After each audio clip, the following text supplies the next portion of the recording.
Let's see. Excellent connection. But that's a black screen. Ah, there we go. Sweet. Well, it's 8 o'clock spot on, so everything seems to work. Sounds good. No, it's actually 19 o'clock. Maybe for you. All right, where's the button? Visibility. Public. Public visibility. Public visibility. Save. And now people should see us. Hello. No, I'm shy. Ban everyone. Woo. Oh, what a great start. I love it. Oh boy. Oh my God, that's a picture from the movie. I know that guy. I just watched a movie about him. Oh, really? Man, me too. We should totally talk about it.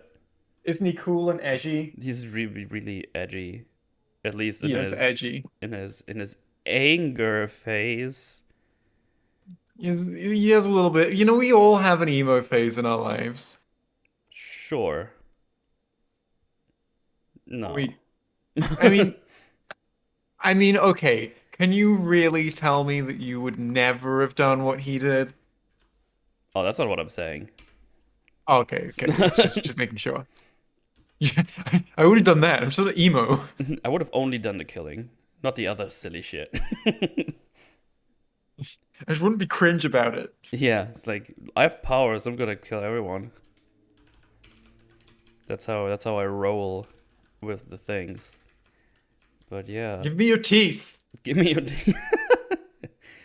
Good old teeth collection. Gonna get it at my high school. It's gonna be great. Or college. I Yeah, yeah, I can't collect high schoolers' teeth. can't tell them apart because I'm not very smart. But yeah, if I have a look, see this all works. The chat works this time. Chat, you're on screen this time. Aren't you excited? I'm very excited about chat being on screen. Because last time it just didn't work for reasons that I couldn't figure out in time. And this time I clicked on chat, show chat, and then it typed in Wampus test and a couple of tests, and then it just worked. And that's why I work in IT. That's just how it goes. I can't wait to read myself. Oh, you. I love reading myself. Yeah.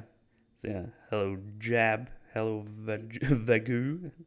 Spider. Hi. Chabin Fagu. Vagu.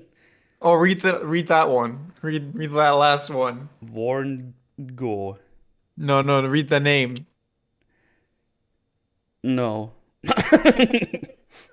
I'm scared. I'm scared of Hey, names. the font breaks your little display. The language breaks the font on your Oh, it display. is, It yeah. doesn't. Yeah, yeah. You get a better display, metal. What if I don't want to? Then I will rub you. Oh Oh, no. Don't threaten me with a good so time. I will. I will give you a good time. That's my threat. No! Raid us! Read that person's name. What the fuck language is that? Is that Greek? There's an A at the beginning. I can see that. It says. That's what it says. Hello, Motel and Joy. Hello. But yes, No. back with Metals Forged, first one of the year. Happy new Heimers for people who haven't seen me yet, because I already did a stream this year. Huh. That's how you say it, I guess. Uh, I'm here. yeah, I'm not alone. I brought backup because I'm scared on my own, and it's a wild world on the interwebs. So I thought I'll bring someone. And yeah. Hello, Jay. How you doing? Hello. Doing good. Oh, Metal, this is one of my favorite movies. is it? I don't even know if you liked it yet. Is it really? Yeah, yeah, yeah. Oh shit. It's been since I like it's been a movie that I really liked basically since I first saw it in 2012. Mm-hmm. And I just keep coming back to it once in a while, watching it and being like, yeah, I had a great time with that. Yeah, and it was no different today. that's cool. I thought you didn't see it and just wanted to see it. I wasn't aware you already knowledgeable about that movie. Well, that's good. That's good. So I'm guessing you have a lot to say about that one. Oh, I'm gonna be so I'm just here with like blank notes going, oh, no, I have thoughts about this movie. That's good. That's because that's why we're here. So that's good. Yeah, it's pretty ideal. We watched the movie. We don't have anything to say. Goodbye, everyone. We did it. Good job. You want to talk about Schleem for the whole stream now? No, but the Sheens. Oh, the Sheens. I love the Sheens. It's my favorite. We should do an episode on the Sheens. I think someone wrote that to me on Twitter. I think doing Metals Forge on the Sheens. Well, that's like a long series. You're gonna have like a big uh, commitment, you know? that is a big commitment. Yeah. Maybe in the future. Flat Sheen. But Sheen is the best Yeah, character, dude. he's the best. Good old Flat Sheen. Uh, but yeah, I don't know if you've seen the Fringy one of the Metals Forges, because I don't know. I think you weren't even aware I was doing this now until I said you coming on or you No, yeah, I didn't know that die. you were doing this until I arrived here a few moments ago. That's not what I said. You're lying. No, I didn't. No, I didn't know about this series until. Well, I had a vague idea that you were doing it, but like I always thought it was a plan. Like I thought you were planning on doing this until you asked me on, and I was like, "Wait, you've been doing this already? Cool." Well, it basically happened. I was watching Dune, and it was no call of mutually. It was like you should do a thing where you just talk about a movie with notes and stuff, and then ask people to guess things. I was like, you know what, that's a good idea, and then I just did one immediately, like the same day. Just go live. I mean, some of the best streams come out of like, "Hey, I could talk about this," and then instantly going live. Yeah, that's how I said I'm gonna tweet out a link to the stream when I'm live, which I haven't done yet because I'm a bad person. I have done it. Nice. With Toxie about Chronicle link.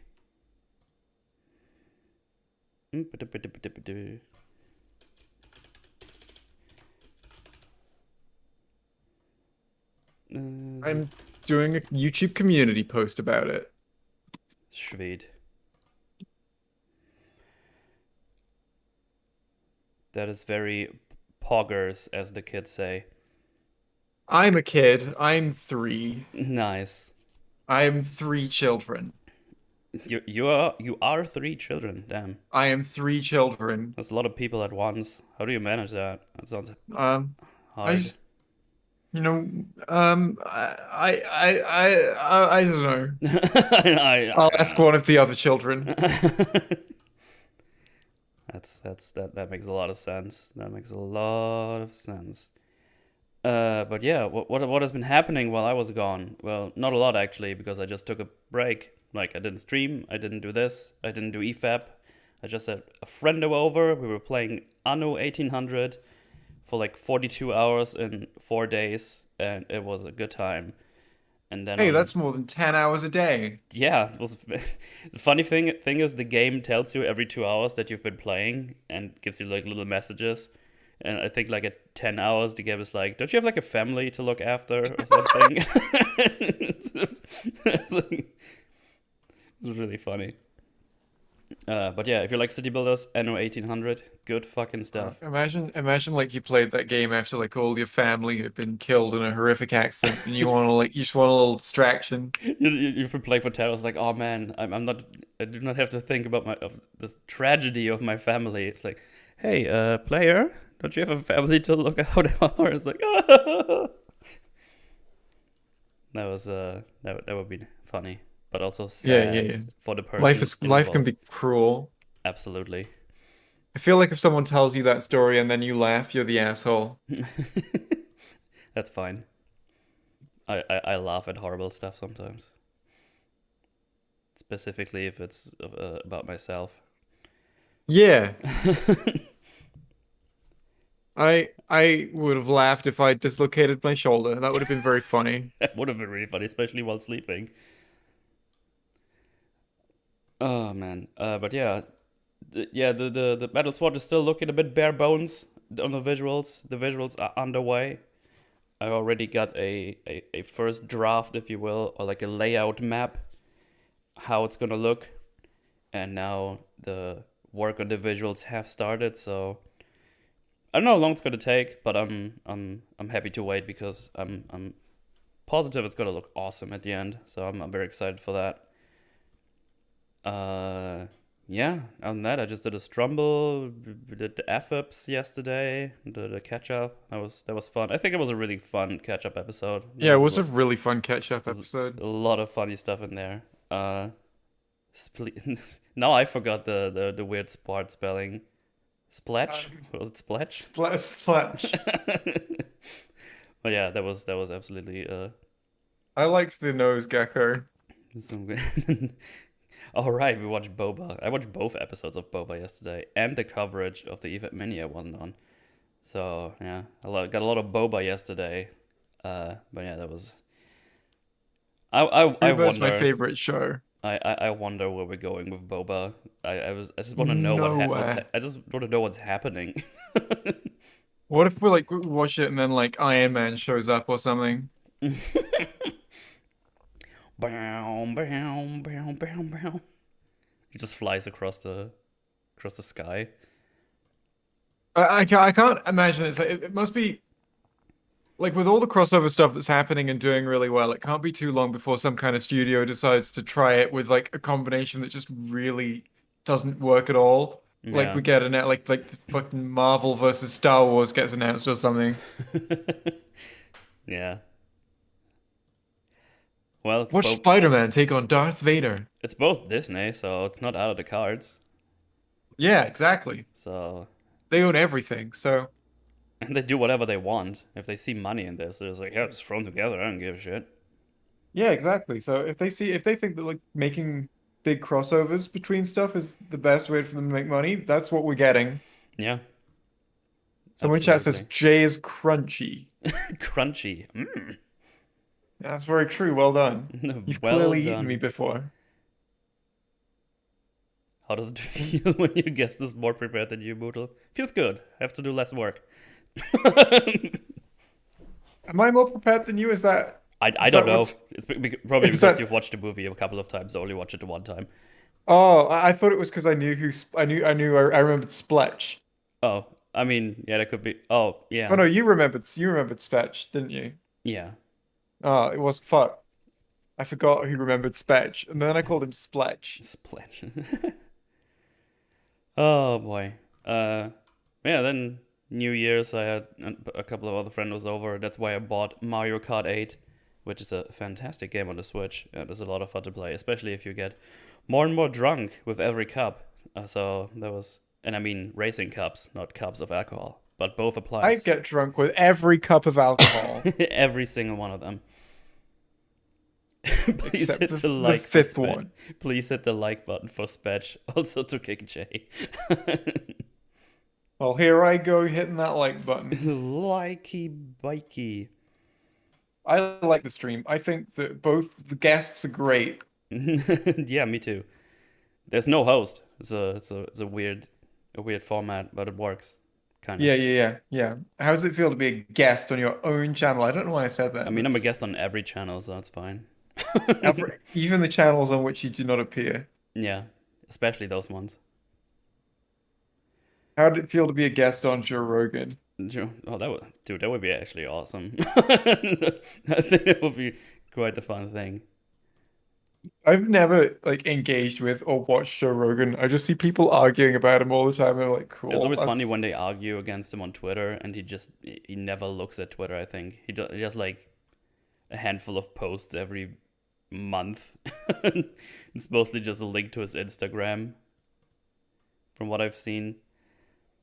But yeah, Twitter feels like a good environment to move away from. yeah. But yeah, I don't watch every episode. Just like when I see as like a guest, I'd like to see like they had like Dave Chappelle on a couple of months ago. That was fun to watch.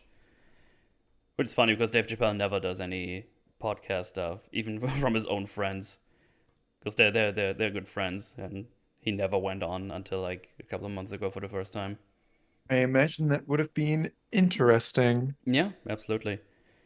Because it was shortly after the Sticks and Stones comedy special, I think, or the one after that, where everyone was I dunking on don't know him. his comedy specials. I don't watch him. Oh, okay. Well, then that's pointless to say.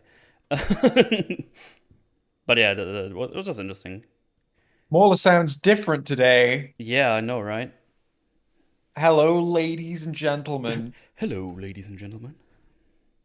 I am Wumbo, and today we are talking about cheese making. Oh, I love cheese.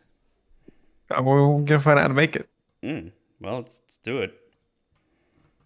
But yeah, I'm gonna do the same thing with you that I did with Fringy. We're gonna have some talky talks because I did a thing and watched your old video history and just had a look what was going on there, and then you still have that Lego motion thing still up, by the way. Why did you go back to the start of my channel for this?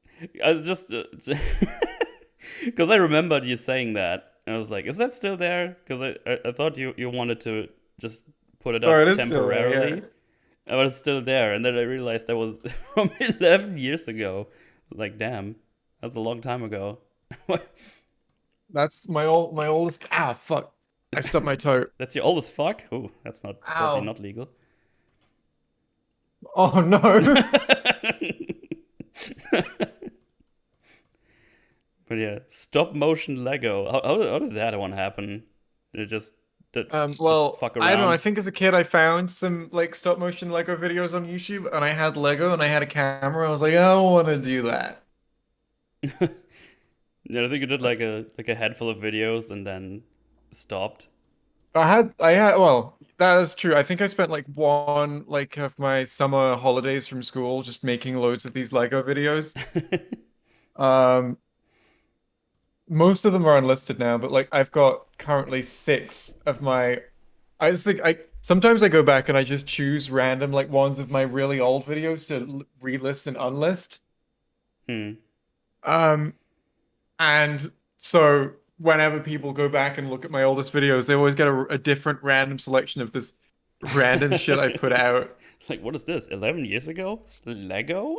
What? Yeah, that's Also got Minecraft videos from 11 years ago. Oh, really? Well, didn't see any of those. Normally, I would have watched a bunch of them, but I didn't have enough time because I Didn't have slept. enough time for my videos, Metal. No, because I watched Chronicle and then had to prepare this because I slept too long. Because after I Oh, I did the same. because after I thought I had finally fixed my sleeping schedule a little bit, we were up till 5 a.m. yesterday. So that So then, fun thing about that is that I forgot about this but at 6 a.m. I had an appointment of a guy coming over to fix my boiler. oh Jesus. So I got like an hour's sleep. But then I had to stay awake for like I had to stay awake until 1 p.m. Oh, well that sucks. And then I went to bed after that, and I just woke up before like with long enough to watch Chronicle and then go on the stream. Nice. Well, it wouldn't have been too bad for you because you watched that movie a bunch of times. Yeah, You that's could true. have It's made it true, but work. I want to have it fresh in my mind. Yeah, yeah, and I I'm the same. Like even if it's this a movie I've seen before, I was like, I want to watch this it is my again. first watch through where I was like, some of that dialogue was a little bit flumpy. Yeah, But I've always liked that Andrew was cringe. Oh, I like that about him. yeah. Good old Well, we'll get into that, I suppose. Andrew Heimers, yeah. And then I didn't even realize, but you did this Cinema Simpsons. You did that a long time. I Oh was, yeah, there were like 200 episodes of that. yeah, I wasn't aware that was that much of it. I was just scrolling through, it's like, holy shit, that's a lot of them. It got real fun to make, and like pretty easy to make as well.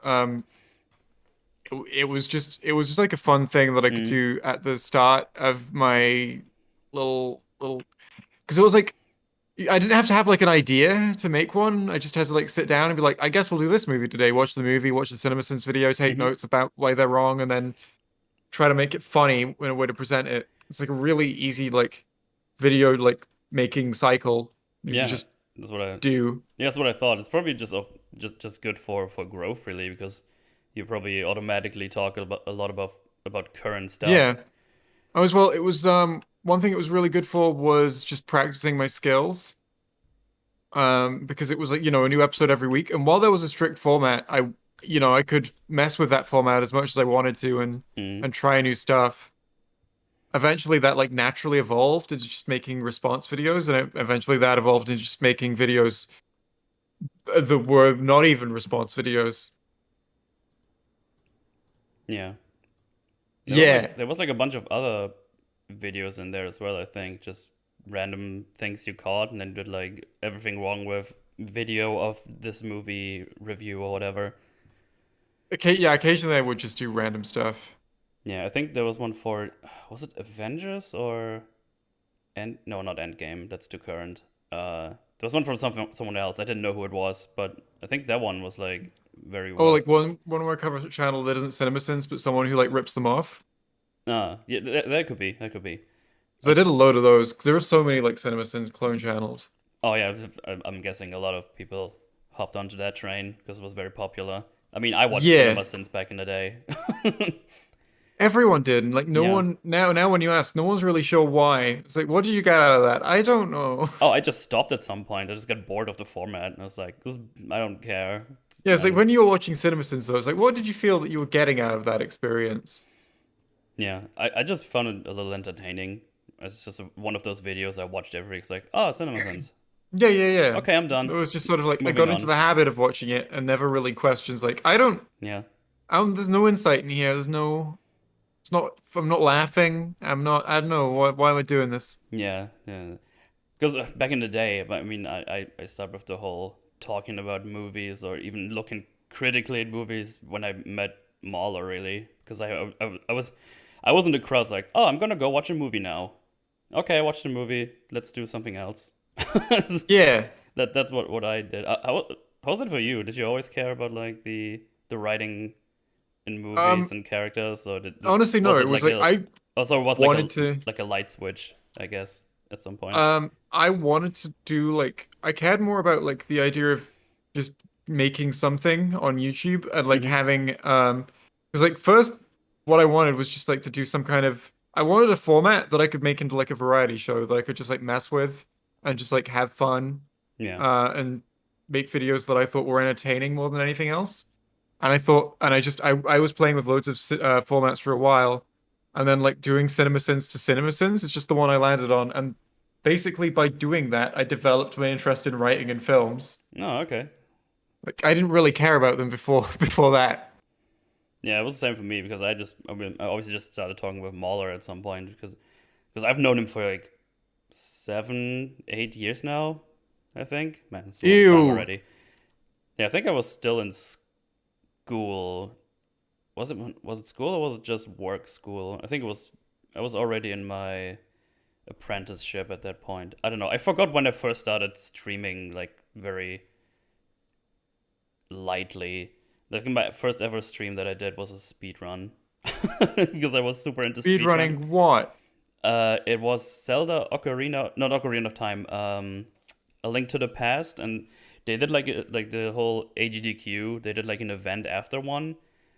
I think it was called Get Yourself Speedrunning, and they had like a category that was get to the Master Swords as fast as possible, and people put out uh Fast were you? not manuals, they put guides out how to do it, and then I did it. I think I did it in like 30 something minutes.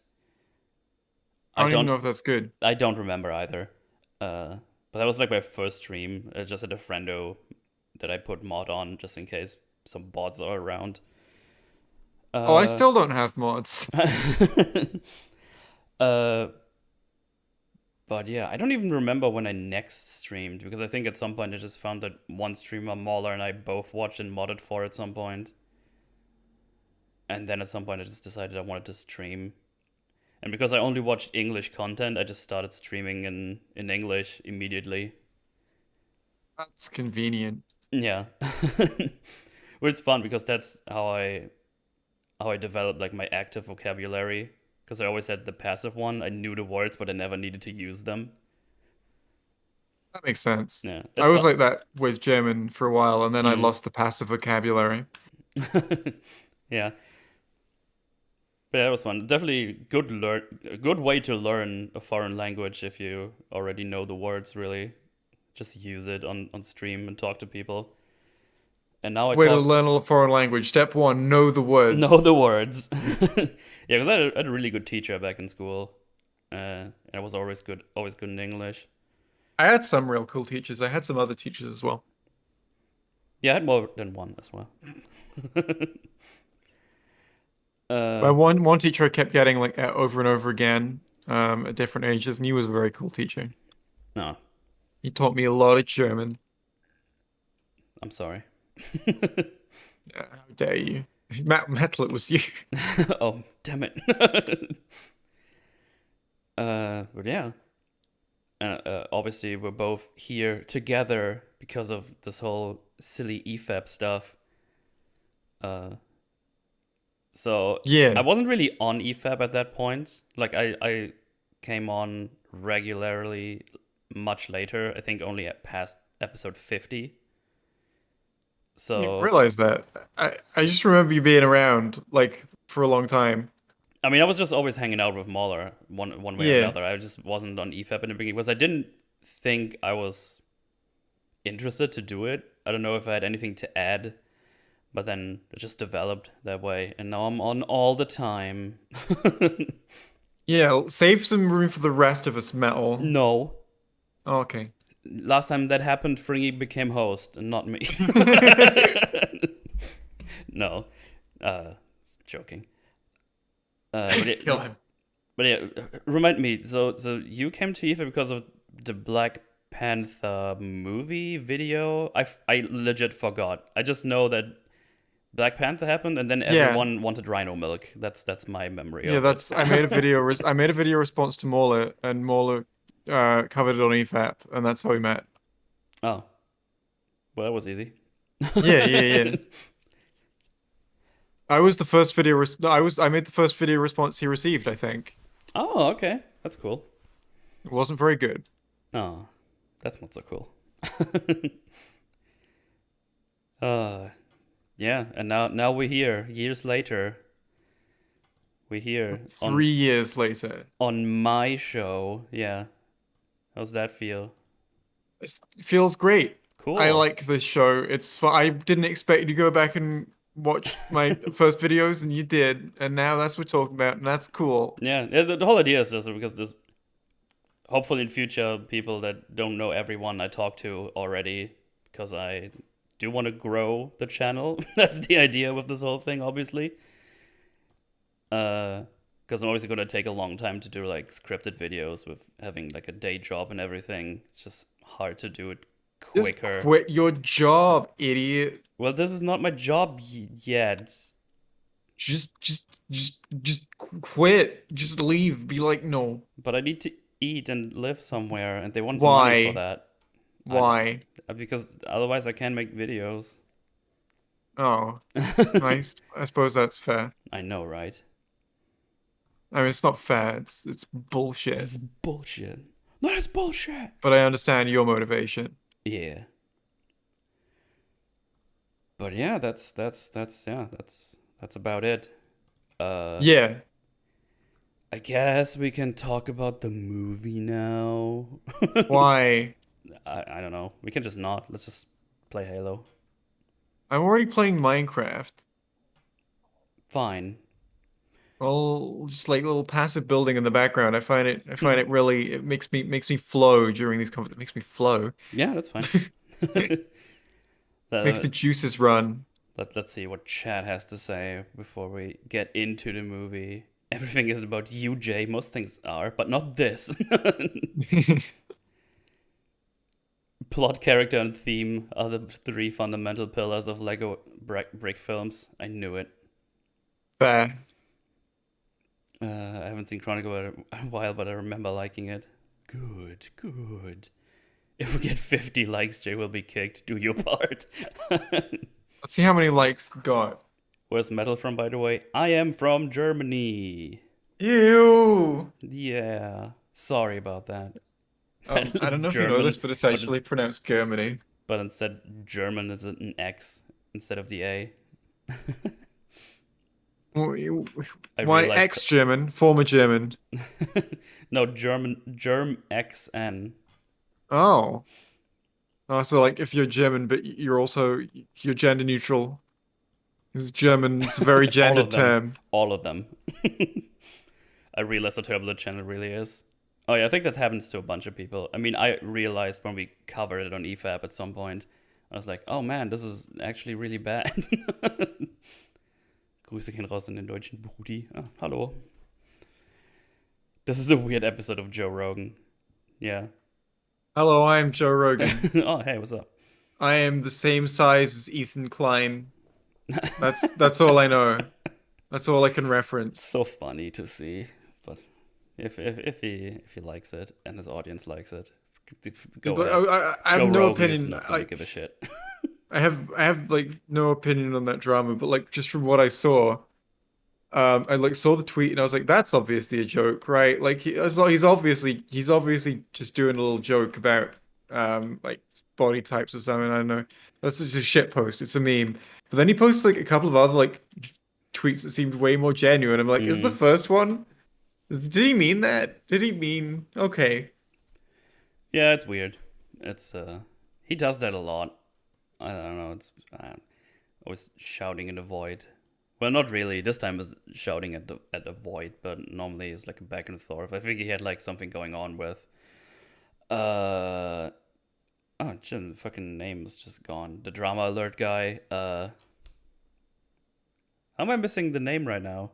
Keemstar. Yeah, exactly. They're like constantly doing a back and forth. He's full of Keems. Ew. Metal and J stream. So a stream with the two cute ones. Ooh.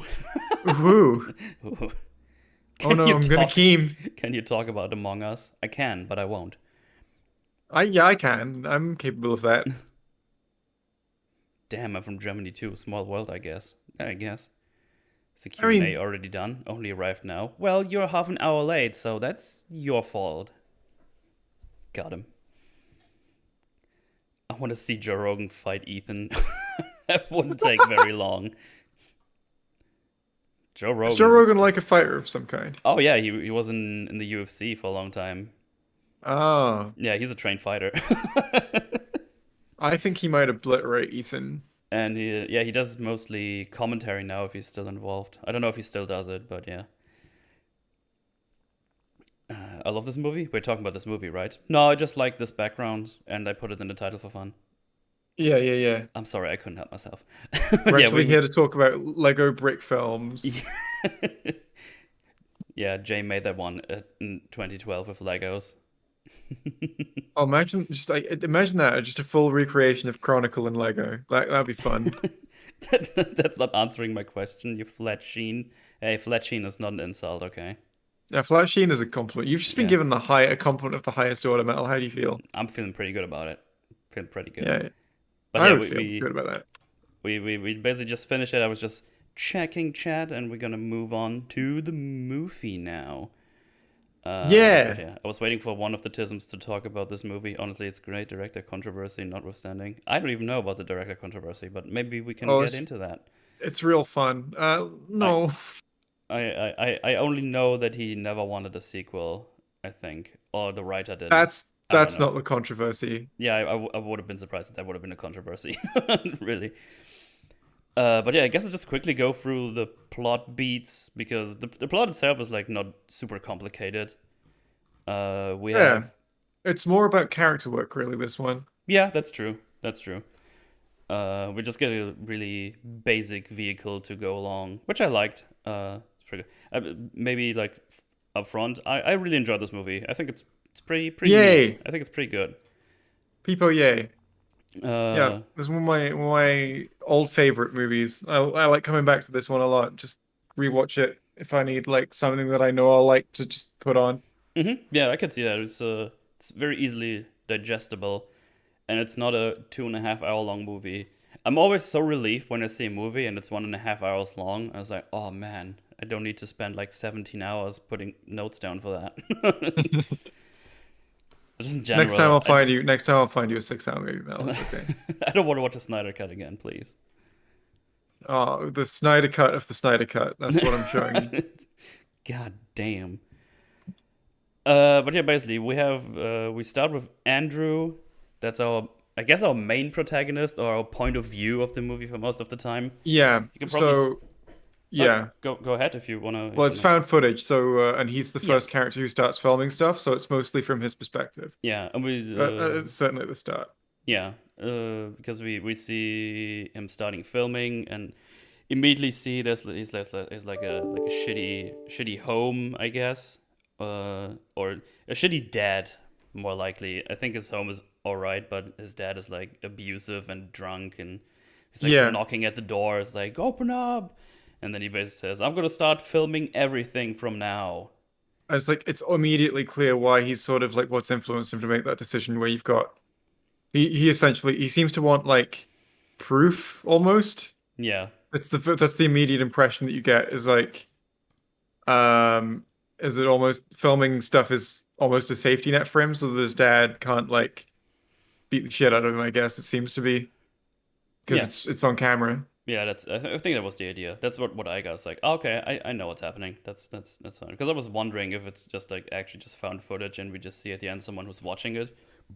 But no, there's like an actual decision why this is happening. Because otherwise it would be weird. Why is he just running around with a camera, filming Yeah. everything? The thing is the part like his little camera and him taking it to loads of places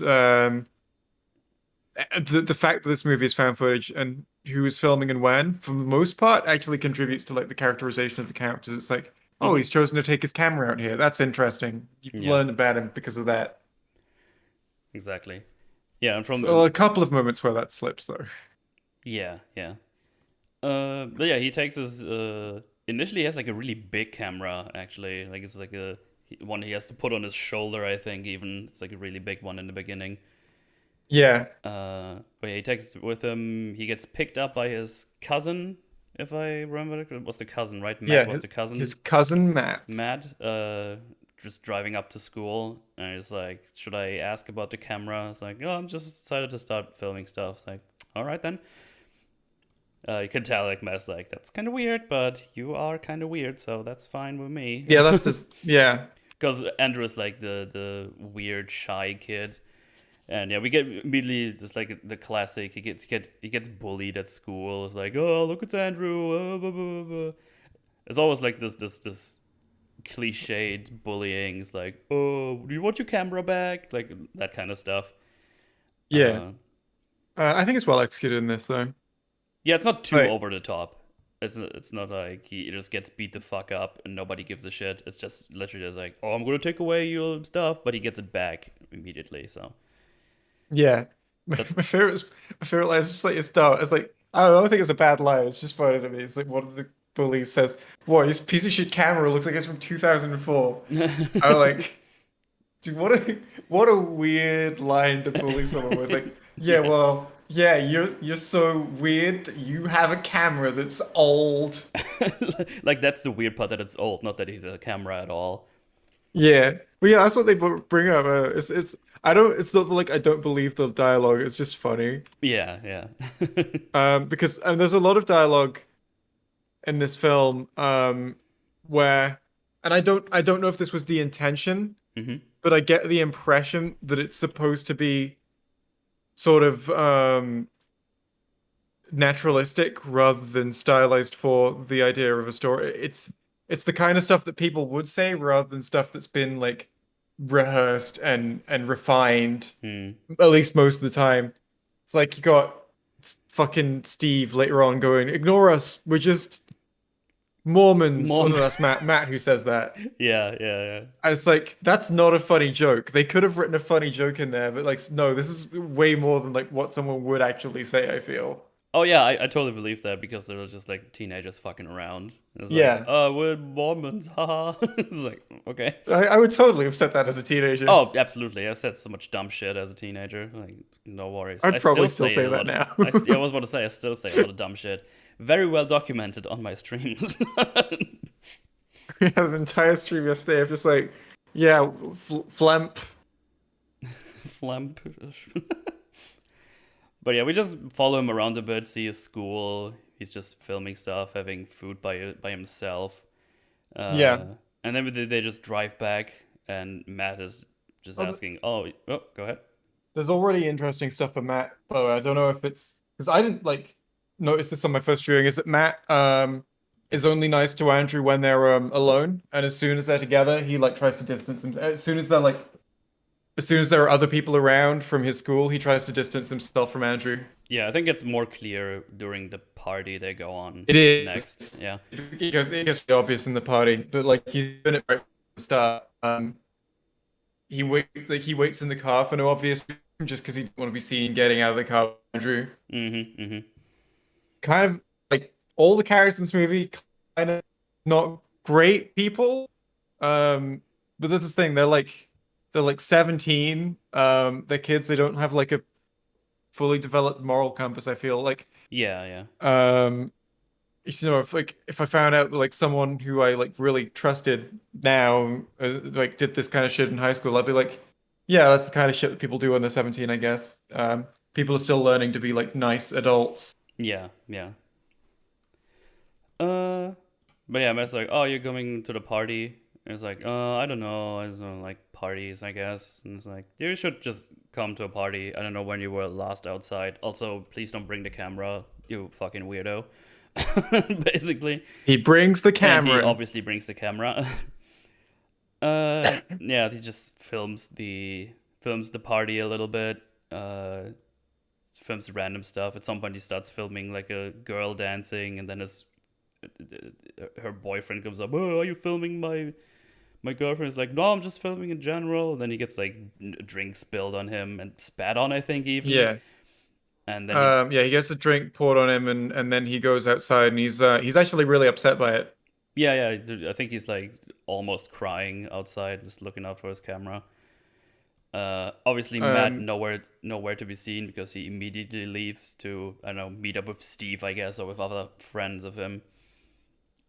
yeah, Uh, like Andrew for this film tends to be quite emotionally sensitive. He doesn't bounce back from stuff that quick.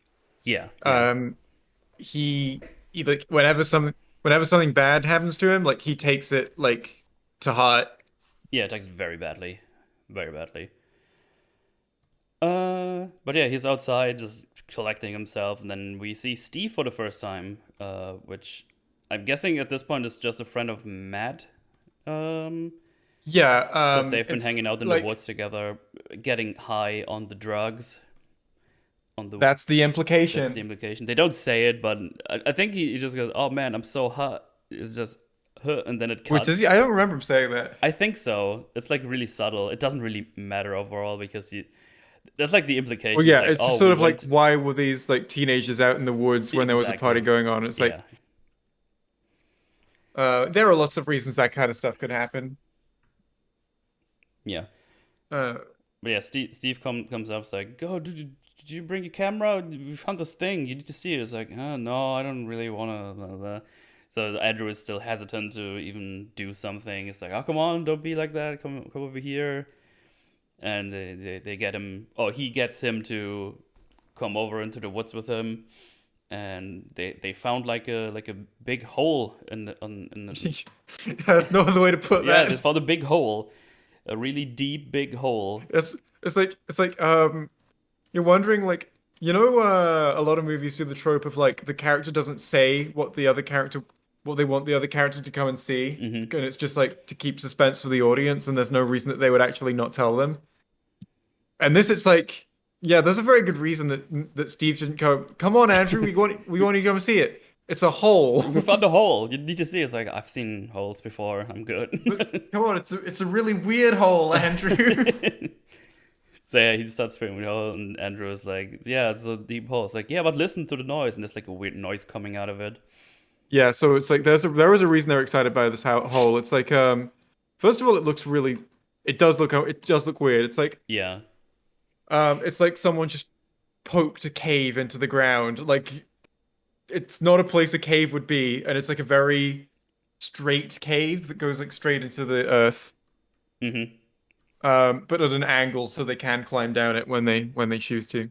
Yeah, they listen to the sound I think like twice, and then it's just like, dude, I'm gonna go down, like super Yeah, excited, like excited and high as shit. I assume. dude, I could totally like if I was I could totally see me fighting a hole like that and being like, no, I have to go down it. Especially when there's weird And noises then I coming out of it. and then it collapses and I die. Like Yeah. Aw. that's what happens to me in this movie. I go in the hole and then it collapses and I die. No, that doesn't make for such a great story though. But yeah. But yeah, they climb down, all of them, and apparently it stinks down there. And then Steve goes like, blah, blah, blah, blah, gives a little scare to Andrew. It's Yeah. like, no, it's not funny. It's And like it's they, all the stuff being pulled out. Be like this is a weird place that they're in. Something not quite right. hmm Like the camera doesn't like it. The camera like there's something distorting the camera. exactly. Um, which would suggest like magnetism, I think. From the distortion we see. I'm Yeah, not 100% on that. some kind of interference, magnetism, or whatever, alien stuff. Uh, Yeah. And it's like it's never explained what this thing is, yeah, they never explain it. Uh, it's which I just think is the right decision. it's just a weird glowy thing they find, and they look at it as like, whoa, this is crazy. And it's like Yeah. glowing blue in the beginning, I think, or Yeah, it white. glows blue and then it changes slowly to red. It changes to red, and then the camera just gets more distorted over time, and then it just cuts out at some point. Uh, And yeah. And they don't show them getting out because they left the camera behind, and it's hmm like it's a really cool way of showing you that that's what happened yeah, because the next shot isn't like wildly different quality. it is. Yeah, you're right. You're right because he got him a new camera, as he said. Because earlier it's like, oh, come on, I'll get you a new camera if we go down there. Yeah, No, it's it's when really they natural all dialogue. yeah. As Andrew is saying, dude, it's messing with the camera. I don't want to film. Mm, And Matt, whose priority is way more like, dude, we have to document this thing. It's really crazy. It's just like, dude, I'll buy you a new one. yeah, Don't worry. He just doesn't want Andrew to stop filming. So he's like, he just wants to put those concerns to rest right away. exactly. Which makes a lot of sense. Like I would want to Yeah. document shit like this if I have the chance. Well, and you also get like the very clear impression for the whole film, just in background details that Matt has a lot more money than Andrew. hmm Andrew's really struggling for money, whereas Matt seems to be doing pretty good, Yeah, or at least, their families. exactly. Um, I don't remember if we. I think shortly after this we get more about the family that's going on. Because for now we only know he has a drunk and abusive dad. Uh, oh yeah, I mean, we did already see his sick mom. That's oh, something we've did we? not Okay, mentioned, but I yeah, only. she's in one of the first scenes. Okay, yeah, because she's in care and needs medication. You see us like It's these nose tubes. I don't know if there's a proper yeah, word for it. I don't know it. she has like medical apparatus set up in her Yeah, home when she's like bedridden. Um, exactly. I don't like it's never stated what she has, but I'm guessing that if you know what the medication that they're buying is, because they name the medication, that you'd probably able to know what she has, but they never say. And I don't know what the medication is, so. Yeah. Someone chat. But like all you need to know for the movie is, yeah, she's sick. She's not doing too hot. Yeah. How did they get the camera footage from the hole if it was destroyed? It's not a found footage thing where someone actually finds it and watches it. I think they just show us Well, I what. mean, yeah, like there's no like canon answer for like, did Yeah. someone actually find all this footage and edit it together? Like that's never explained. However, if you do want to take it in terms of like why it could, was it possible for someone to find all of this stuff and edit it together? I think it absolutely was because the one of the next shots when no, not one of the next shots. There's a scene where they go and revisit the hall hmm and they find that it's collapsed. And Matt, I think, says, "Well, there goes your old camera." Yeah. Yeah. It's like pretty clear. Oh, there was like it's made pretty clear to anyone who found the first, like the surviving camera would have gone, oh, there's another camera buried in there that must have shown stuff from before and what happened. Yeah. And I imagine that if they've actually got money, and they're actually investigating what happened, that like if the police are involved, which is very likely at this point, or even a government agency of some kind, that their Mm-hmm. next step would be, well, we're digging up that fucking camera. Yeah. Absolutely. Did you talk about the crystal things in the hole? Yeah, yeah. Yeah, uh, yeah. that's the I, thing I that I was like that glowing. it's That's what we. left ambiguous as to what that thing could ever be. Yeah. Um, All we see is it's glowing bright, and then it's glowing red, and it has like little, I don't know, not tentacle thingies, like roots that are moving on the yeah. side. And that's It all we could get. be, it could be anything, insert Yeah. your fan fiction here of like it's a crashed alien ship part. It's a government experiment that like it's from another dimension, whatever you want, really. It's not really Mm-hmm. important to this. What it is isn't important to the story of the film. It's just its effects. And like the thing is, if you were affected by it, there's no reason that you would ever find out what it was. Like Mm-hmm. if you were from the perspective of those characters, yeah, I don't imagine that they would ever know what that thing is. Yeah. Yeah, pretty much. It's just all that happens is it's they find something that's like outside their realm of understanding, and then it affects their lives in a supernatural way. Right. Yeah, next scene is them in one of their backyards. I don't know, probably Matt's. I'm not sure. Probably. Not super important, but they're in one of their guys' backyards, and Like we see it's them. important that we document this. Yeah, it's important we document this, and you're like, huh, what's happening? And And it's a they, really good excuse to do a time skip. Um, yes, is that there was no camera. The camera was left in the hole. So there was a time skip, and now Andrew has this new camera that bought for him, yeah, which is also much smaller and more compact and high quality. and high quality because it's not from 2004. Hmm. uh, Yeah, right, so they probably figured out that something happened with them. They have some kind of powers going on. So I guess one of them yeah. accidentally moved something with telekinesis or something, or they stopped something that It's was like flying with them. So something must have happened. They're like, oh shit, we need to document this because this is insane. I got the sense that um they'd been using telekinesis already, just in little amounts. Mm-hmm. Um, and that they'd been like there must have been a time when one of them figured it out. I mean, from what we see, there's you can basically interpret the skipped time as just anything that you want. But Yeah. so my like best guess as to what probably happened in the time in between is that like they started like one of them figured out they could do it. They started moving really small things, Mm-hmm. and they weren't able to document it because they just didn't have a camera. And the thing that's changed is just, oh, Andrew's camera like must have just arrived.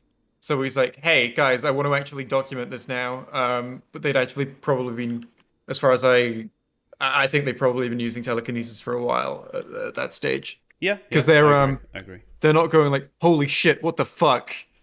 They're more just sort of they seem to have reached a stage where they're just like they think it's cool, which it is. It's really cool. I want telekinesis. Yeah, telekinesis is pretty neat.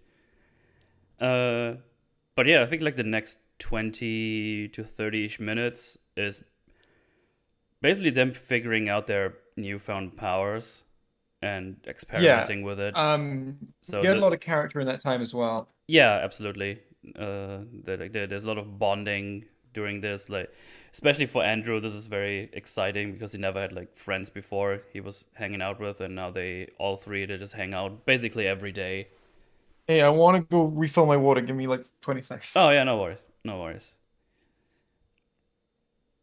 Uh, Swirlpool just trying to curse in chat and is very annoyed that he can't write anal.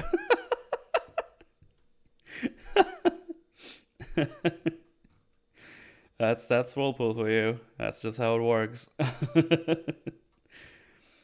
I always wonder what the reaction to people who find this footage are. Yeah. Hey, I'm back. Oh, hey, what's up? I'm talking about Chronicle with some loser. I hope Bet is from Germany too. Gross. Yeah, he is. It's gross. He keeps talking about it. He's from Germany. It's disgusting. Yeah. uh, right. So yeah, obviously we're filming everything again. Otherwise we wouldn't see it. Um, Yeah. but yeah, in this first scene, it's like a very simple test they do. They get a baseball and throw it at each other, specifically the face. And Steve throws one at Matt's face. He's like, "Ah, my face." Nothing I think happens. Go ahead. um I think they're actually them Oh, and Andrew you're managed to roboting stop it. hard right now. Oh, cool. Is my internet down? Oh, now it's better. Oh, good. Yay. Good job. So, I think it's try to manipulate it in any way they can. Hmm. I think that Matt actually bends it. No, I think Steve bends it into hitting Matt in the face because it flies in a weird way. Um, Oh, I thought it was just he just threw a curveball. That's what I was can you thinking. actually do that? I mean, you can throw curveballs, Is that yeah. a skill that people have? Yeah, there's curveballs in baseball, but I think the arc was kind of insane, so you might be right actually. It just looked off me. Ball, I don't know. Yeah, I don't think Look you can through throw stuff. because I think it goes like off screen for a bit and then comes back. So yeah, now I'm not sure if you can throw that insanely as a curveball. I don't know The thing about is that. though, this movie was like not the most expensive production in the world. It could just be that they couldn't accurately show the ball Mm. in the way they wanted to. Yeah, might Because be. like I'm not gonna lie, it definitely goes off screen because it's a second ball that someone else throws. Like it's definitely like so that someone else can be aiming directly at Matt's face. I think. Yeah. But yeah, Matt throws one at Steve, which is this curveball, and he just knocks him right off his feet, like he gets hit hard. And then they throw one at Andrew, and Andrew captures it with his mind. He just catches He it. catches it with his mind. Yeah, It stops in midair, and they're all freaking out. It's and like, oh shit, works! Like yeah, a very proper reaction, I would say. yeah, yeah. And that's what they publish the limitations right away. Is that Andrew holds it there for a while and he's really focused, and then suddenly Mm, like he starts bleeding from his face. yeah, And like shit, dude, you're bleeding. And like a second he loses focus, the ball drops out of the air, and he's like, "Ow, okay, ow, fuck." yeah. Which is Limitations, they're important. exactly there are limitations, which we see during this can be widened or they get better at it and don't bleed all over the place all Yeah. the time, unless they do like something really crazy. So it's like they can work well it's in the movie the explanation that Steve comes up with is like he thinks it's like a muscle. Hmm. They can work it out, but if they take it too far in one go, they'll snap it. Exactly.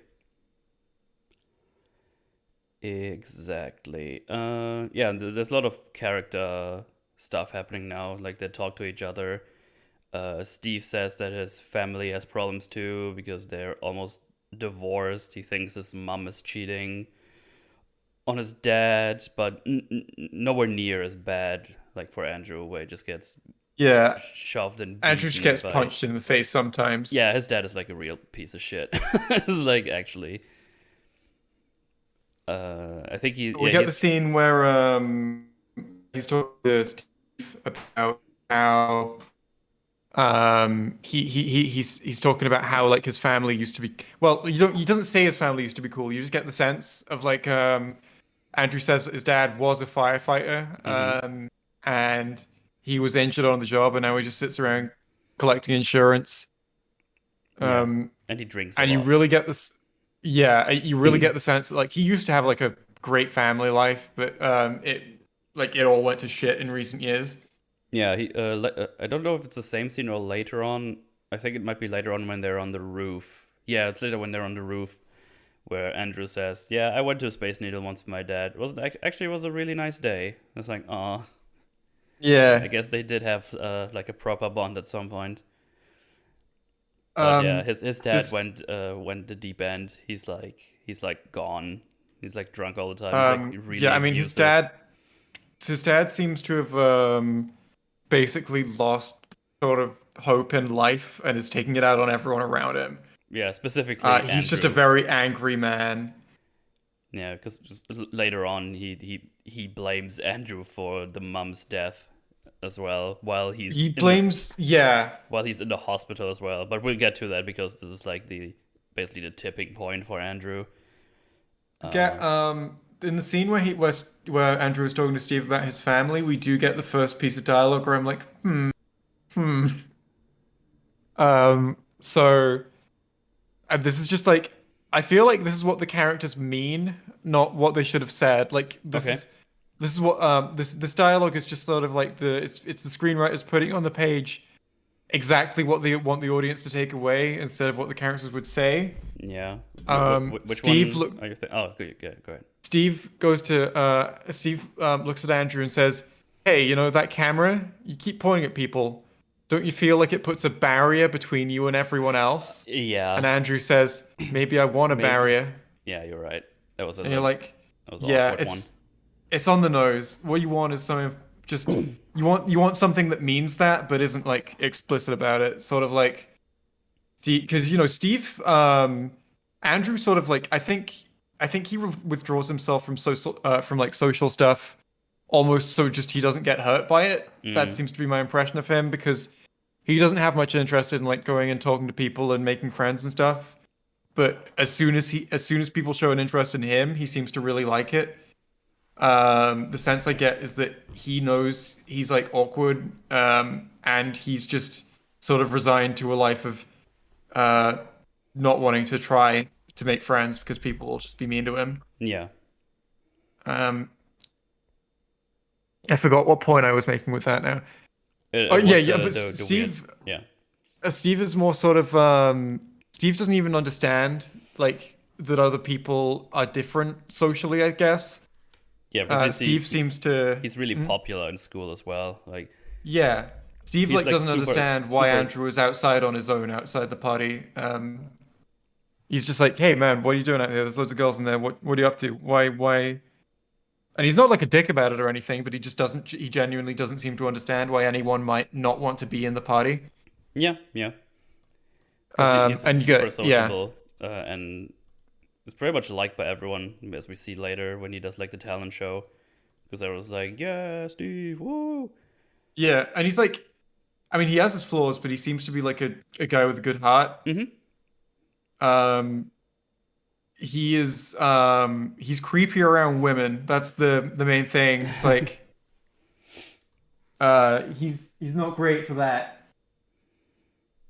But it seems to me that like he again like these are kids with like moral compasses that are just malformed. Mm-hmm. They're like um and it's like it's not an excuse for like any of their behavior, especially Andrew. Yeah. But like it's just that seems to be what the movie is exploring. The idea that these these people might be you know at heart they might have like good motivations and they might be good people, but a lot of the stuff they do they probably don't realize how it hurts the people around them. Mm-hmm. Um, they probably just they do stuff that um, because Steve, I think his moral compass essentially comes from what he knows that he can get away with socially, and I don't think that's a conscious decision. I Mm. think that Steve is basically just he judges right and wrong based on what people would be okay with and wouldn't be okay with. Um, like if he would get people being like, "Steve, what the fuck you doing, man?" He thinks it's a wrong thing to do. That seems that's just my impression of him. Yeah. Um, but yeah, but based on that, with the man, this camera, don't you think it puts a barrier between you and everyone else?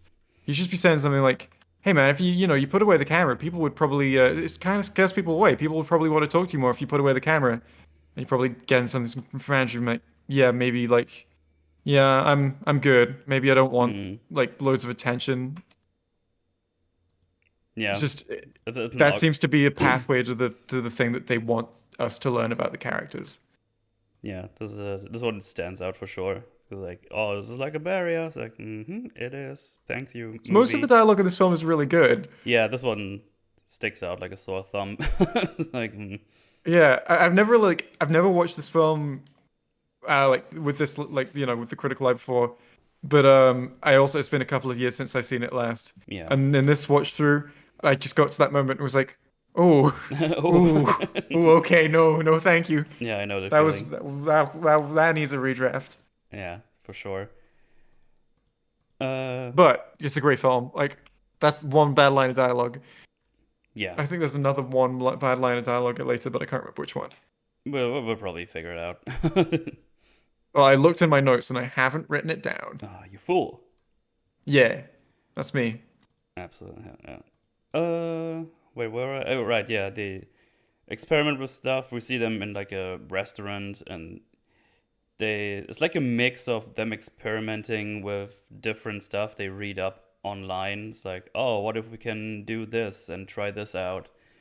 And they figure Yeah. out there's some kind of invulnerability they can do because they This uh no, that's way later. That's is it yeah, that's after the prank scene in the mall. uh Um oh, I think I think. No, wait, is where is it? oh Let no, me look for it. no, over next trying different, getting better at it. I think I just wrote that as like a list thing. It's uh, before they fly. it is before they fly. It's when they're in the restaurant, I'm pretty sure. I can't find them in the restaurant. Or is That's it the restaurant? It might be I'm somewhere scanning through the else. movie now and I can't find the scene at all. It's I know also it where happens. it's also where It's Steve really is important. it's also where Steve is weird with the Oh camera.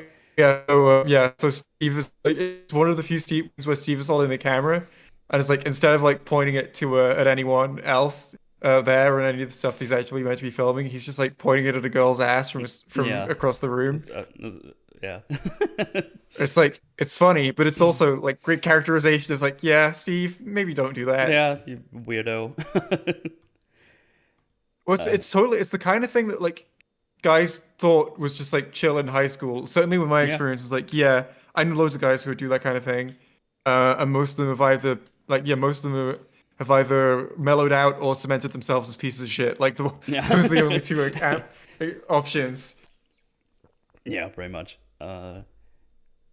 Yeah, and then they hang out a lot, get friendly with each other, get like best friends, and they do like little pranks with their telekinesis where they Yeah. float around a bear in front of a little child and just like ah. It's like really low Oh, tier there's stuff. It's like nothing insane. before that we get Andrew practicing his powers on his own, Mm-hmm. which always has a really different tone to it. Yeah. Because he'll just be in his bedroom. Like, the first one of those, he's holding the camera and then he slowly takes his hands away and like lets the camera float there with his mind, Mm-hmm. which is a really cool like. And of course, when we've got cameras that can be just held with telekinesis, it's a really cool way to get cooler shots in a found footage movie. Yeah. That was a good Um, choice. They did that. yeah, and not only that, like it also like sort of shows how the characters are feeling, like how they're deciding to hold the camera. Really, it's the shots when the shots are being made by the characters. It shows you about it tells you about the characters. It's really cool. Yeah, it's really well made. I really like that as well. Um, but yeah, with the other guys, Andrew is always sort of joking with them. They're having fun. They're laughing. And when he's on its own, when he's practicing his powers on his own, there's always sort of he's always silent, Yeah, it's quiet. much Um, darker tone. yeah. And then there's always just like yelling in the background from his dad or whatever. Yeah, or you hear the mother's like, "I'm in pain. I need my medication." It's like really dark. It's like, oh, Yeah.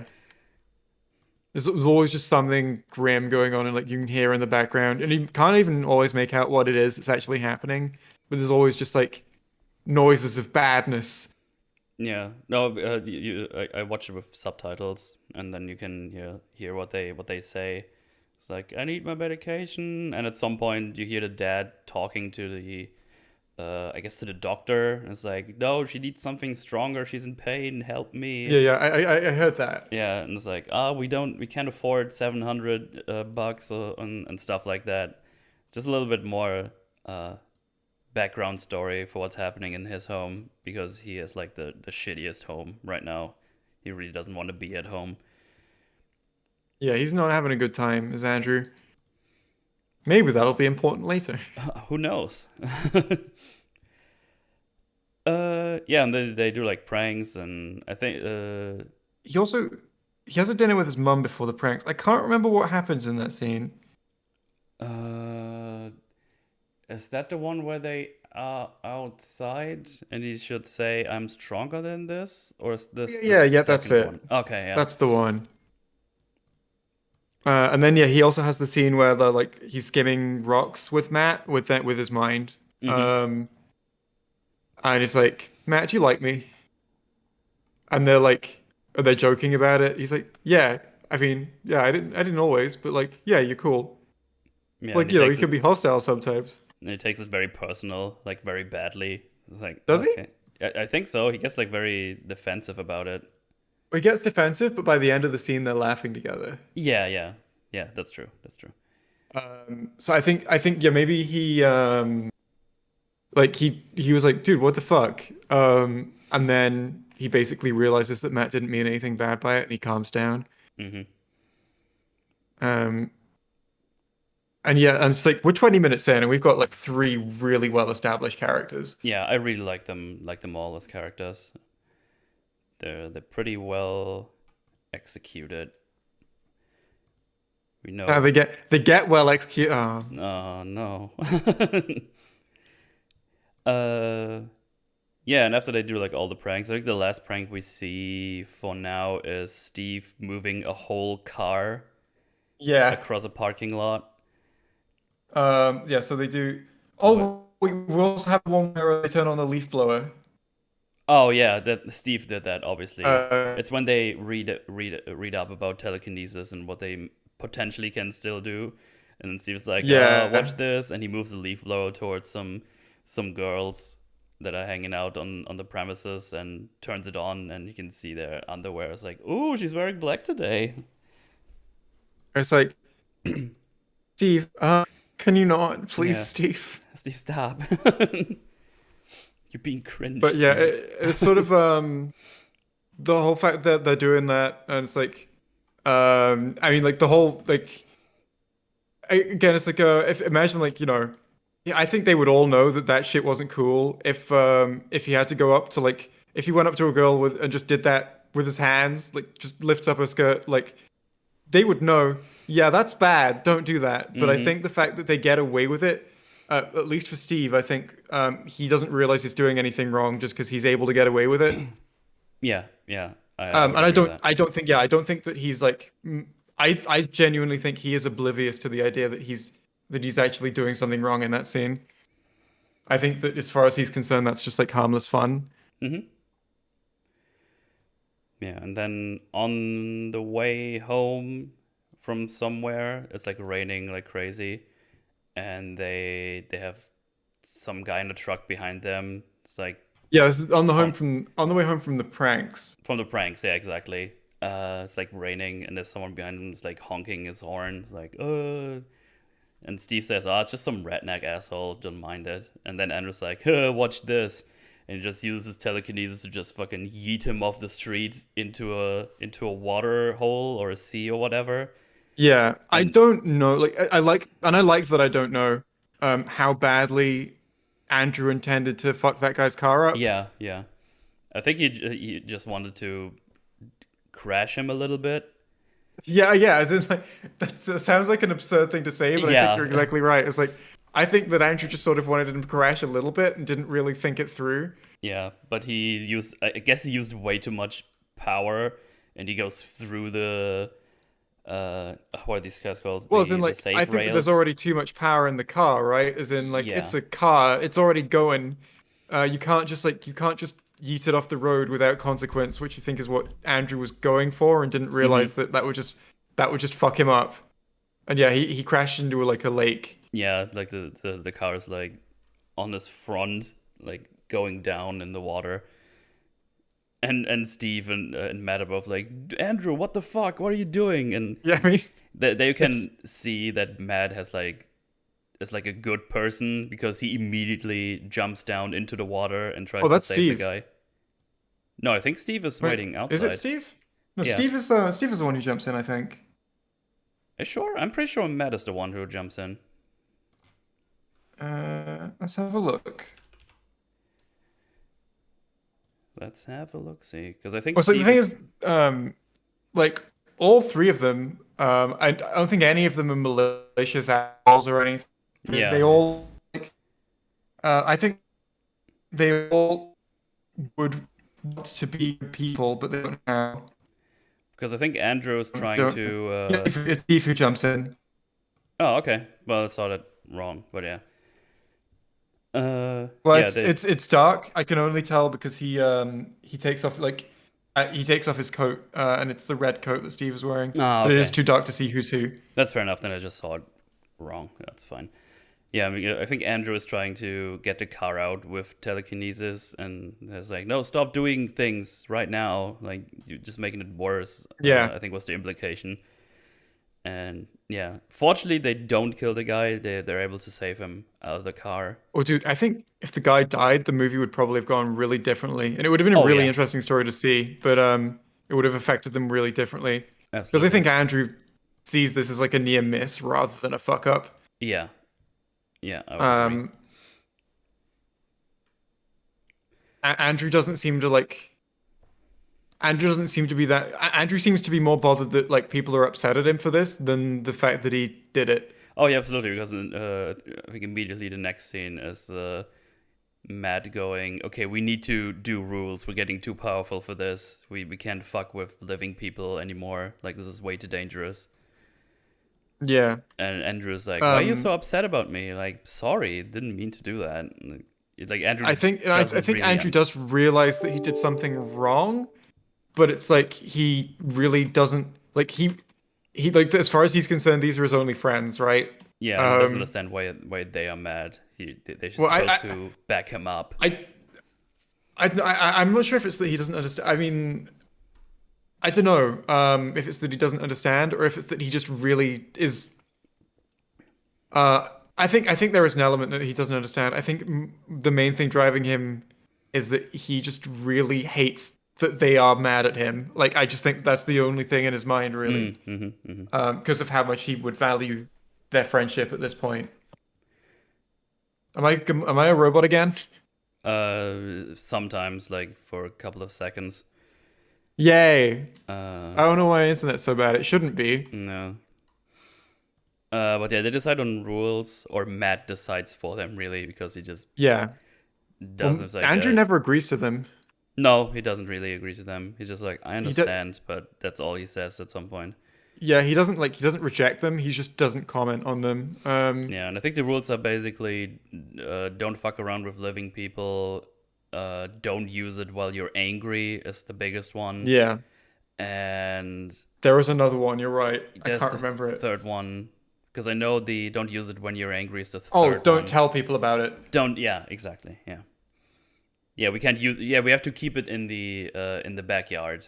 That's. I think that was the one. They don't stick to that. Not really. No.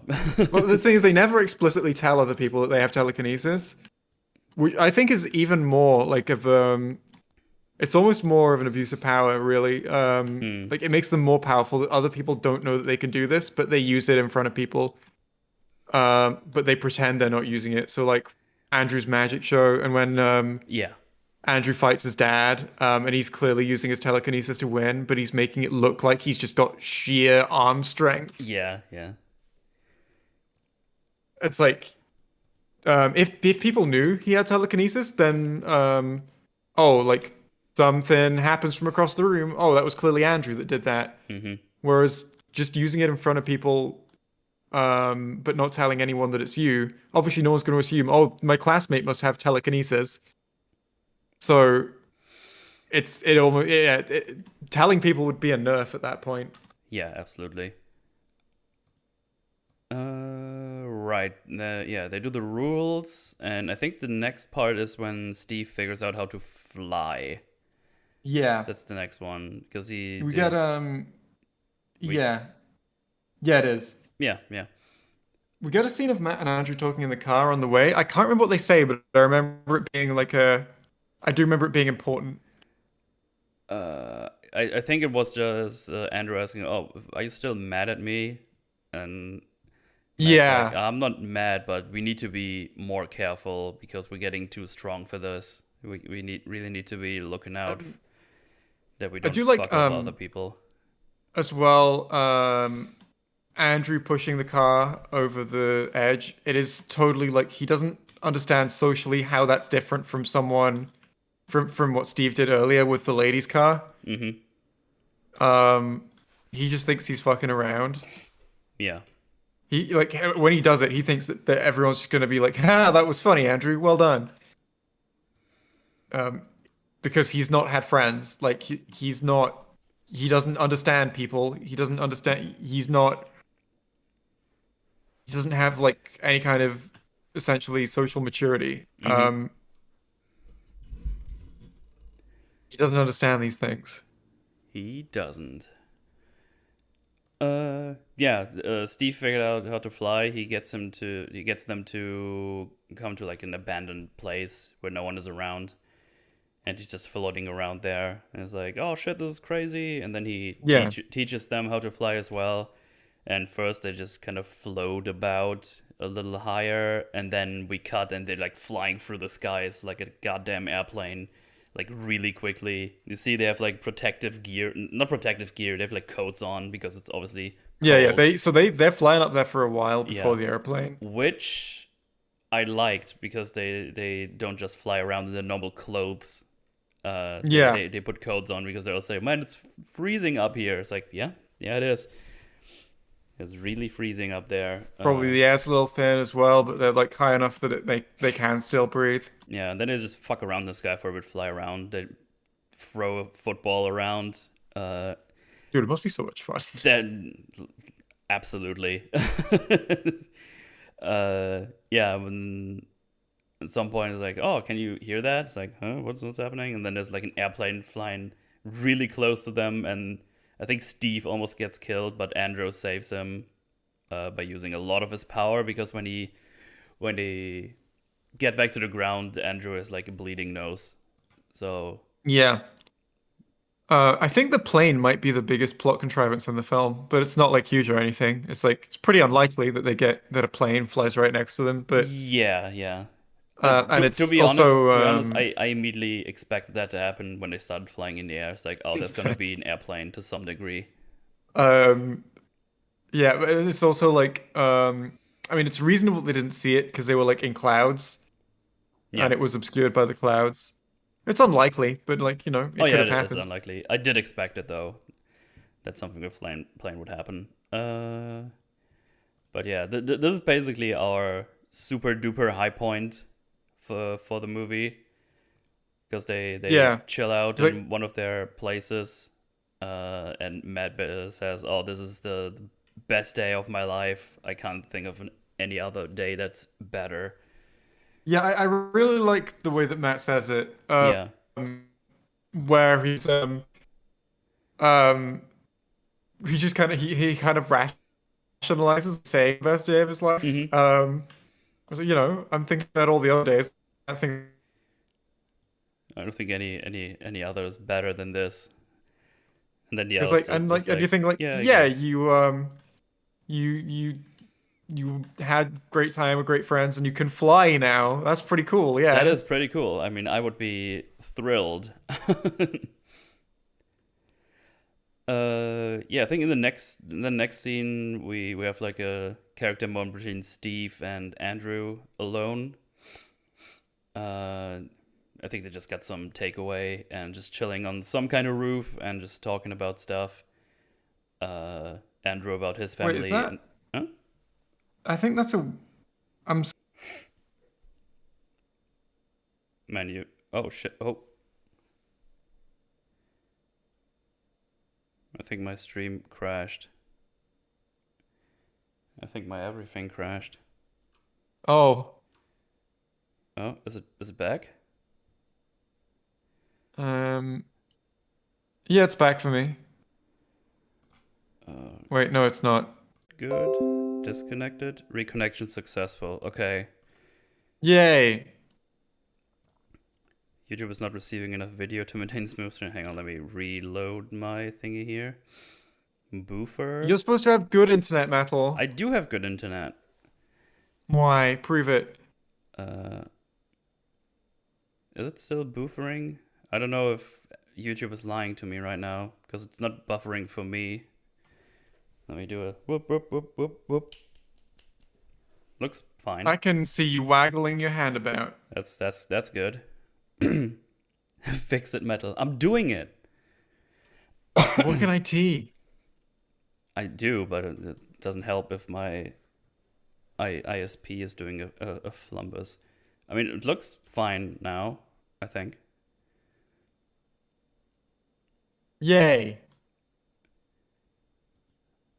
Yeah. YouTube still says error, but it's clearly working, so whatever.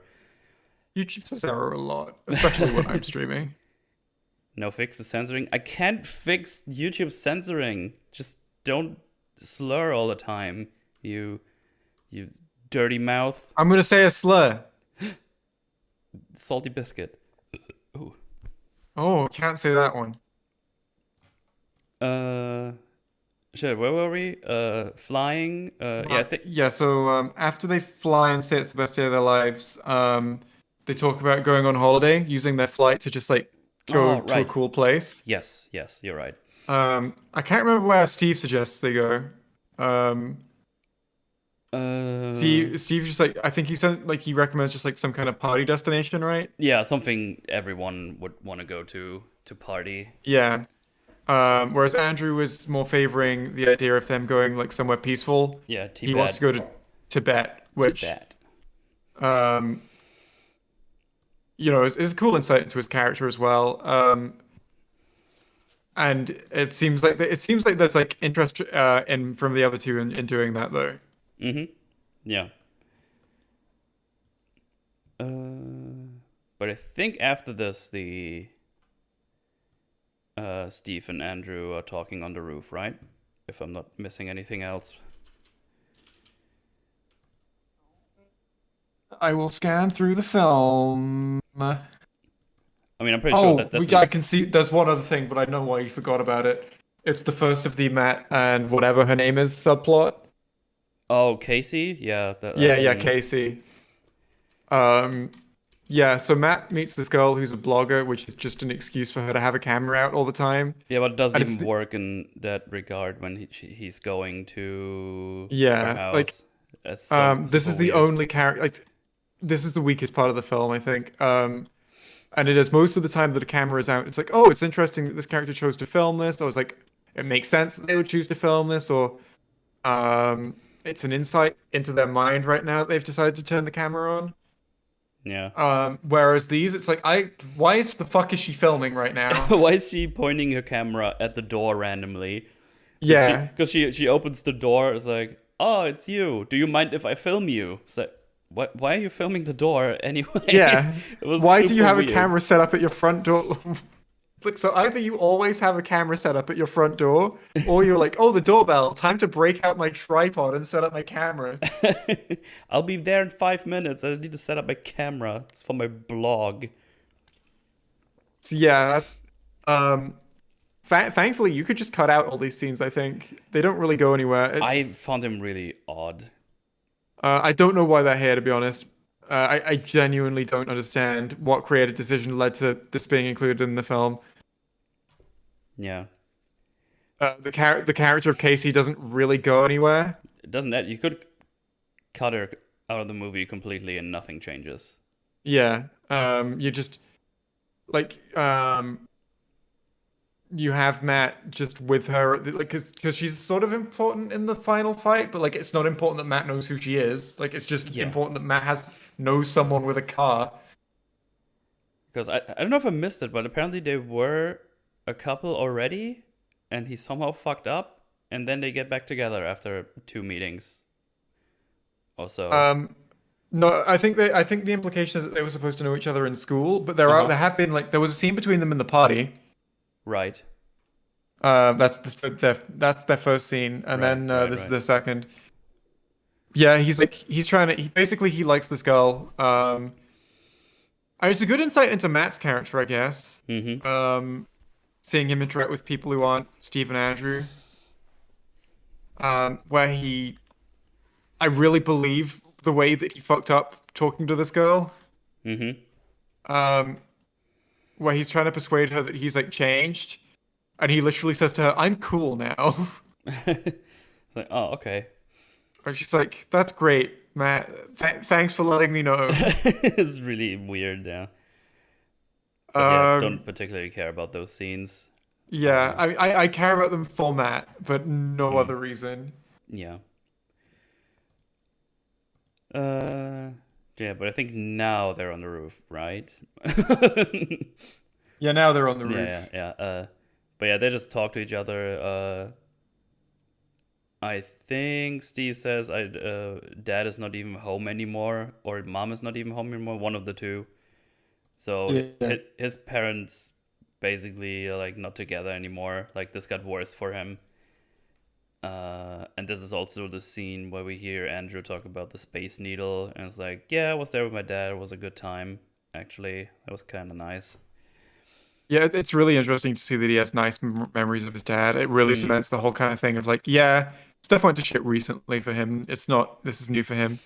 yeah, and they just have like just have a conversation between friendos, just talking Yeah. about their feelings and their families and what's going on.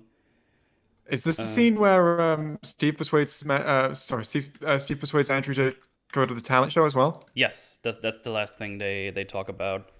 Um, it's just, oh, you should totally come with me to the. You should do the talent show with me. Yeah. Andrew's like, Of course, Steve nah. runs a talent show. He's like a really popular guy who everyone likes, and he's like really invested in like social events and stuff. Exactly.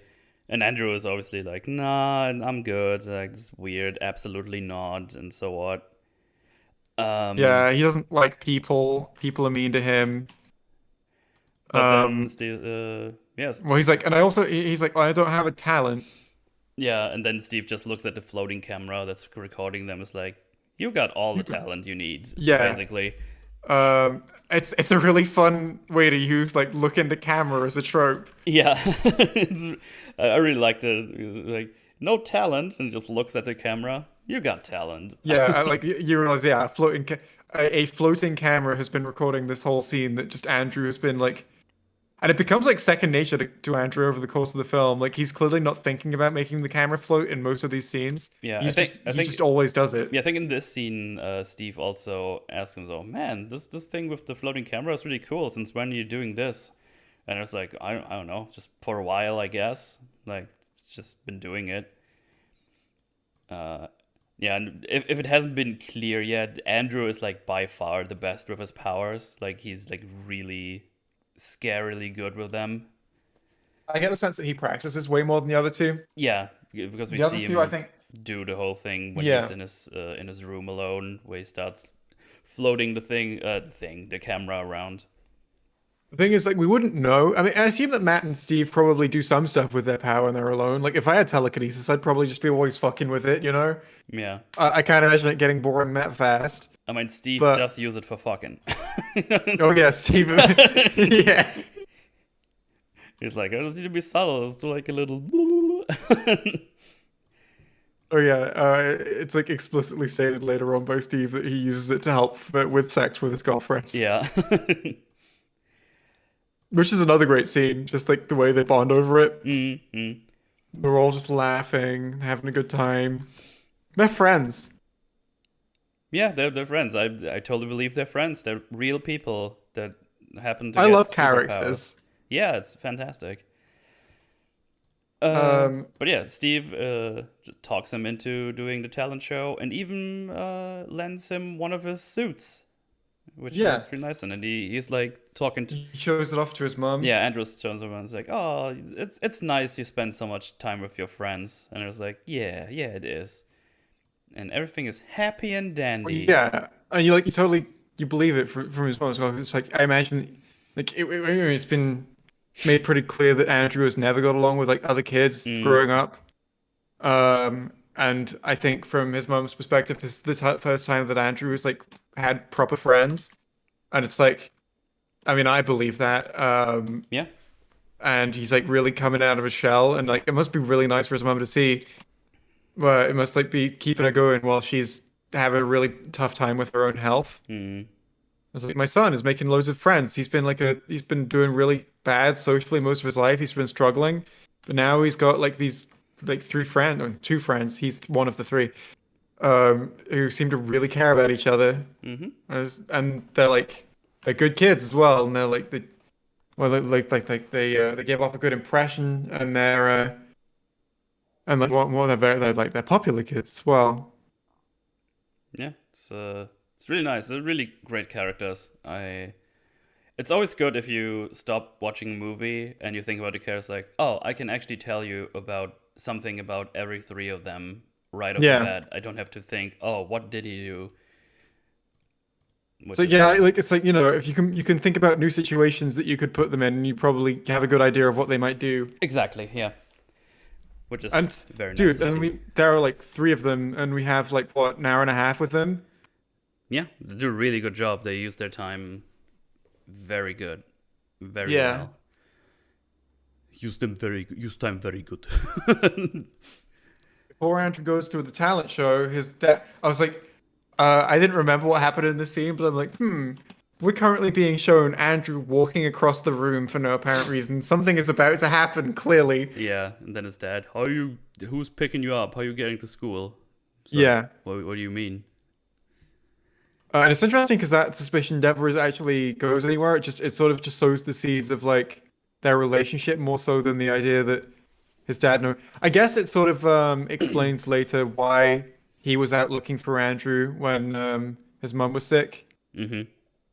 Um, because like growing suspicious that Andrew is actually up to something. Yeah, which has nothing to do with like superpowers or whatever. He's just like, what is this kid doing? This Well, I mean, like troublemaker he kid. knows that he's hiding something Yeah, but just because like true. he does Andrew does clearly lie when he says that Matt takes him to school. Um, I mean, his dad's like, no, Matt doesn't pick you up anymore. He doesn't arrive. I've not seen him. So who's taking you to school? And he's like, Matt takes me to school, but he's just his tone kind of gives it away that he's just not a very good liar. Yeah, it's like you're lying. Um, but like, yeah, this dad. I don't think and we never get shown him flying to school, but it's clearly what he's doing. Oh yeah, yeah. Um, and so yeah, he can't explain that to his dad. So yeah, he sort of has to live with the fact that his dad is really suspicious of him now. Mm-hmm. Yeah, and they go to the talent show. The talent show. The talent show, which is What a cool scene. yeah, he does like magic stuff. Well, magic in the eyes of the viewers. He does like Yeah. card tricks and stuff. Nothing that's like super suspicious that you wouldn't see in like an actual magic show. Well, yeah, so it's like he doesn't like do crazy Yeah, he just telekinesis. Like he does do overt telekinesis in front of everyone, yeah, but like the thing is, like everyone's just probably like, well, yeah, it's a magician. He's a magician. He's doing a magic show. That must be like wires or something. yeah, because Um, those were all tricks I could totally see a magician do in real life to some one that degree. like I don't understand like how it would be possible for an actual magician to do it would be the one where he picks up all the cards from the ground and they go back into his hand. Yeah, that's probably like probably the hardest one to reproduce. But like the one where he's juggling and then he throws all the balls really high in the air and then they just float in the air above him. Yeah. You could totally do that with like wires or something, I Hmm. imagine. Yeah, absolutely. It's like, why is it a loose when he's juggling, and then they get tightened as soon as he lets them go? Yeah, but Yeah, yeah, you could it's a do that. really fun scene. Like you can see Steve and him having like a good time together. Yeah, yeah. Like Uh, you really buy the friendship between those two. yeah. Also, Um, pretty important to notice. Steve goes to the stage and it was like, "Yeah, Steve," and Steve was like, "Oh, let me hear you in the back, like make some noise." Like he seems to be used to this. Like yeah. he loves that stuff. And it's But he like, also clearly actually wants it for Andrew. Like he oh yeah, wants yeah, Andrew to get absolutely, popular because they're friends. absolutely. Steve wants Andrew to do well socially. He cares about him, Yeah, and and then he he. introduces like, "Oh, here's Andrew I forgot his last name. Not important. Uh, I really thought that you were saying. I really thought that you were saying that Steve does that, and I was like, I don't remember Steve doing that. oh, I remember Steve going, "Here's Andrew." Oh no no, he forgets his last name. That will be funny. But yeah, he comes out and everyone's like doing nothing. It's like, oh, it's the weird kid. Yeah. This is going to be Um, cringe. And at the same time, Casey is talking to Matt again. It's like, oh, you're filming for the talent show. Oh, look at you. You're being such a good person all of a sudden. Casey thinks that That they're fucking with him. yeah, they're fucking with him and they're actually being really cruel until she sees how good Andrew is at magic. Yeah, She seems like, "Oh, this is mean. You're just like you're setting up Andrew to get like made fun of." yeah. But then Um yeah, he does.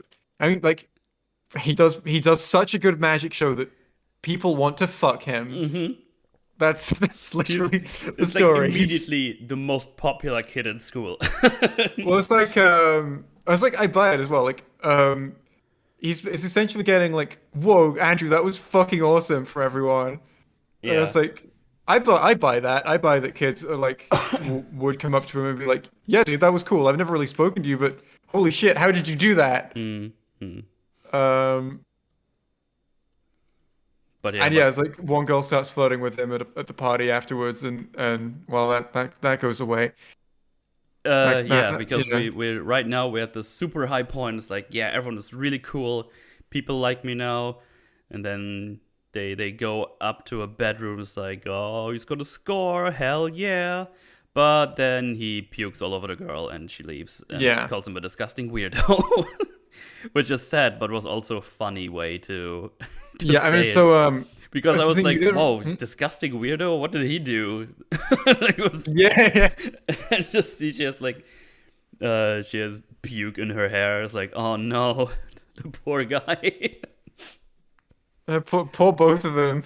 Yeah, But, but like, I mean, yeah, if someone puked on me, I would probably be more understanding, yeah, but I wouldn't be happy. Um, yeah. so It's funny because now we're at Steve's point of view because he's got the camera right now. yeah, And it's like, oh, boy's making history up there. He's getting the score. I'm gonna go check it out. It's like, yeah. And then we see her coming out. It's like, hey, disgusting weirdo. And you it's also get like, a really in like a really great look at the difference in between Steve and Andrew's perspective when Andrew pukes on this girl. And like yeah, for Andrew, he's taking it really badly. He's like, for him, it seems like, it's like the worst thing that's ever happened to him. yeah. He's like mortified. He feels so bad. Whereas Steve, like he thinks it's funny at first. He's like laughing at Andrew, Yeah, it's like, but oh, don't like, worry about it. We all drank too much before. It's like, God, it's yeah, fine. because like for Steve, this is just the kind of thing that happens, you know? Yeah, Like it's like, oh, it's a I party. You imagine just get that fucked up and stupid shit happens. But for I Andrew, imagine that it's Steve like, has probably embarrassed himself in front of a girl and like yeah, probably that kind of way at some point in his life as well, and he's laughed it off and like he doesn't like you I don't think he like ever meant to like upset Andrew, but he's laughing at him, and Andrew's oh like yeah. gets way more upset because Steve is laughing at him. And it's like, why are you laughing? Why is this funny? It's like, oh, it's not funny, even though it is. But Like you can totally see where both of them are coming from, which is yeah, great. yeah. Andrew is like really upset. He's like, just leave me alone. And Mm. it's also like, yeah, and it's like if I knew Andrew, I would know that like not to laugh at him in that situation, I think. But I feel that Steve probably doesn't understand. Steve doesn't seem to have understanding that other people are different from him. Mm-hmm. Like uh, he seems to operate under the assumption that people have sort of the same values and priorities and sort of emotions that he does, Yeah. which is cool. It's interesting to see him work in that way. He's an interesting character, and he's such a convincing high school student. Oh, All absolutely. the Yeah, absolutely. Also, another scene we see before that because while Andrew is going up with the girl, Matt has the camera for a bit and he just talks to the camera. It's like, oh man, Andrew, it was really good friends now. I love you. I really want you yeah to hear that. And it's like, oh, that's yeah he's nice. recorded a little message for Andrew to see later. Exactly. Which is a really nice characterization as well because he's like having a good time. Is happy that they're And close mm, now. I don't know if Andrew ever sees it. I assume he doesn't. I, d- Judging by the end scene, I don't think he did see it. Well, that's the thing. Matt wouldn't know if Andrew had seen it in the That's end scene. that's actually true. You're right. You're right. Maybe Niedzini means directly to him and not in a video message or Yeah, yeah, something. yeah. That makes probably makes more sense. Yeah, you're right. But like, I think there's a very strong chance that that Andrew never did see it. Mm, It's mm. like, well, here's the thing, right? Do you think Andrew wants to look back on that footage? Probably not. Yeah. Probably not. Andrew's like, I can't wait to see the party where I puked on a girl and embarrassed myself in front of everyone. Like, I got really upset. Yeah, and this is like it's interesting to see. I can't recall another movie where it's so hard cut because we go from super high point to super low point in like a minute or so. Oh yeah, and it's like it's really convincing as well. It's like, yeah, Yeah, because that is how Andrew would take this. As far as Andrew's concerned, now not only did he embarrass himself in front of the whole school, but one of the two guys he's considered his like only friends in his entire life, was laughing at him at one of the lowest points in his life. It's like, yeah, yeah, yeah, he's not happy. He's not a happy man. yeah. And I don't know if it's the next day or just the next scene. I guess like a couple of days later, we just hear the mom is in more and more pain and is yelling for medication. Uh, And no, wait, Andrew no, wait. has a I'm mixing those up. spider. I think this is where the dad is in his room and finds the camera, the new one, and Wait, no, Andrew's. no, no. Before that, we get Andrew with the spider as the next scene after the puke scene. Oh, oh yeah. I mean, yeah, he's chilling on the floor, and the spider crawls across He's not him. doing too hot. He's not having a good time, and he just picks up the spider with telekinesis and just rips it completely apart, like limbs and head and everything, and Yeah, just like he, drops he it. rips off every body part of the spider and like he suspends all the body parts in midair for a while and then drops Mm. them all. And you're like, I feel like he's not doing okay. He's not doing okay, no. What now? I have to think again. Yeah, then it's his dad finds the camera. This okay, yeah, okay. Because he went. Andrew went downstairs to check on the mum, and he's saying like, "Dad, where's the medication? She's in pain." Blah blah blah. And we just see the dad rummaging through his room. I don't really know what he's looking for. I don't know if he's Oh, specifically I looking think for it's the pretty camera clear.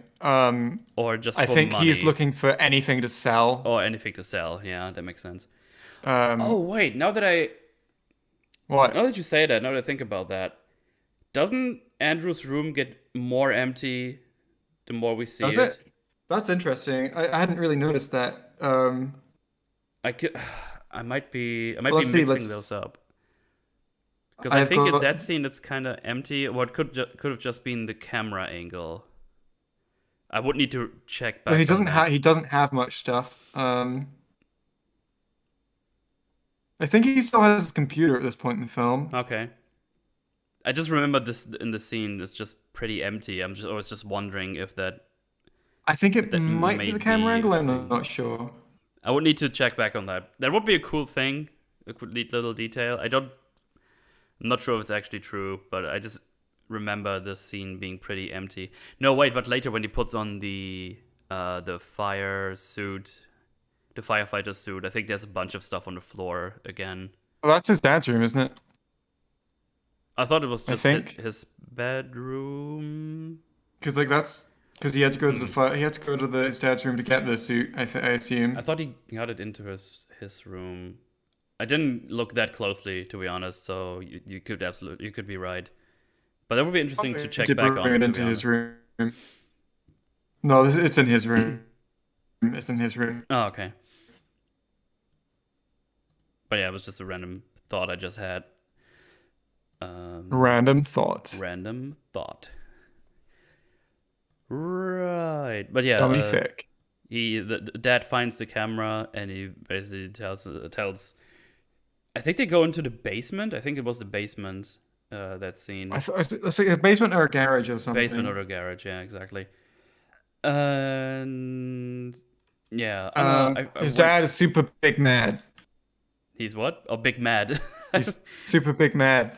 Yeah, it's like, oh, how What did dare you you think I have a said? $500 camera hoarding in your room while your mom needs medication. Every penny I get is going to you. You spending all my money. All everything goes to school and your mom's medication. And then Andrew's like, I'm going to a public school, you idiot. Like, you don't Yeah. spend a single dime on school for Um, me. And then there's like, what did you just call me? Just call me an idiot. Does he punch him or shove him? Or maybe both? I think he shoves him and then punches him in the face. Right, yeah. Yeah, and he's on the floor. And then, So, I mean, getting mad at Andrew for having the camera is like interesting. yes. Because I mean, like, in like morally perfect Andrew, morally like completely selfless Andrew probably would have sold that camera for medication by now. Yeah, that's what I thought. It's like, because I was thinking at that scene that that would be like sensible to some degree. That he's saying like stuff that would be relatable. It's like, oh yeah, that makes sense. And when you brought up the camera and it's like an expensive one, it's like, yeah, if they're struggling, I can see that. But then he's starting to call him a loser and an embarrassment, and his friends Oh are yeah, not really yeah. So his it's like friends. I mean, and that's like for Andrew at this point, that's like the worst thing that he could possibly hear as well. Yeah. So his dad tells him that he went through the footage on the camera, and Andrew asks, "What did you see?" Obviously concerned that like he's seen the telekinesis stuff. Hmm. Um, and his dad just says, "Yeah, I saw you being a loser." And I Yeah. think the assumption is that he just saw footage from the party where Andrew throws up on that girl. Yeah. And then he calls his Um, friends an embarrassment, and they're not really your friends.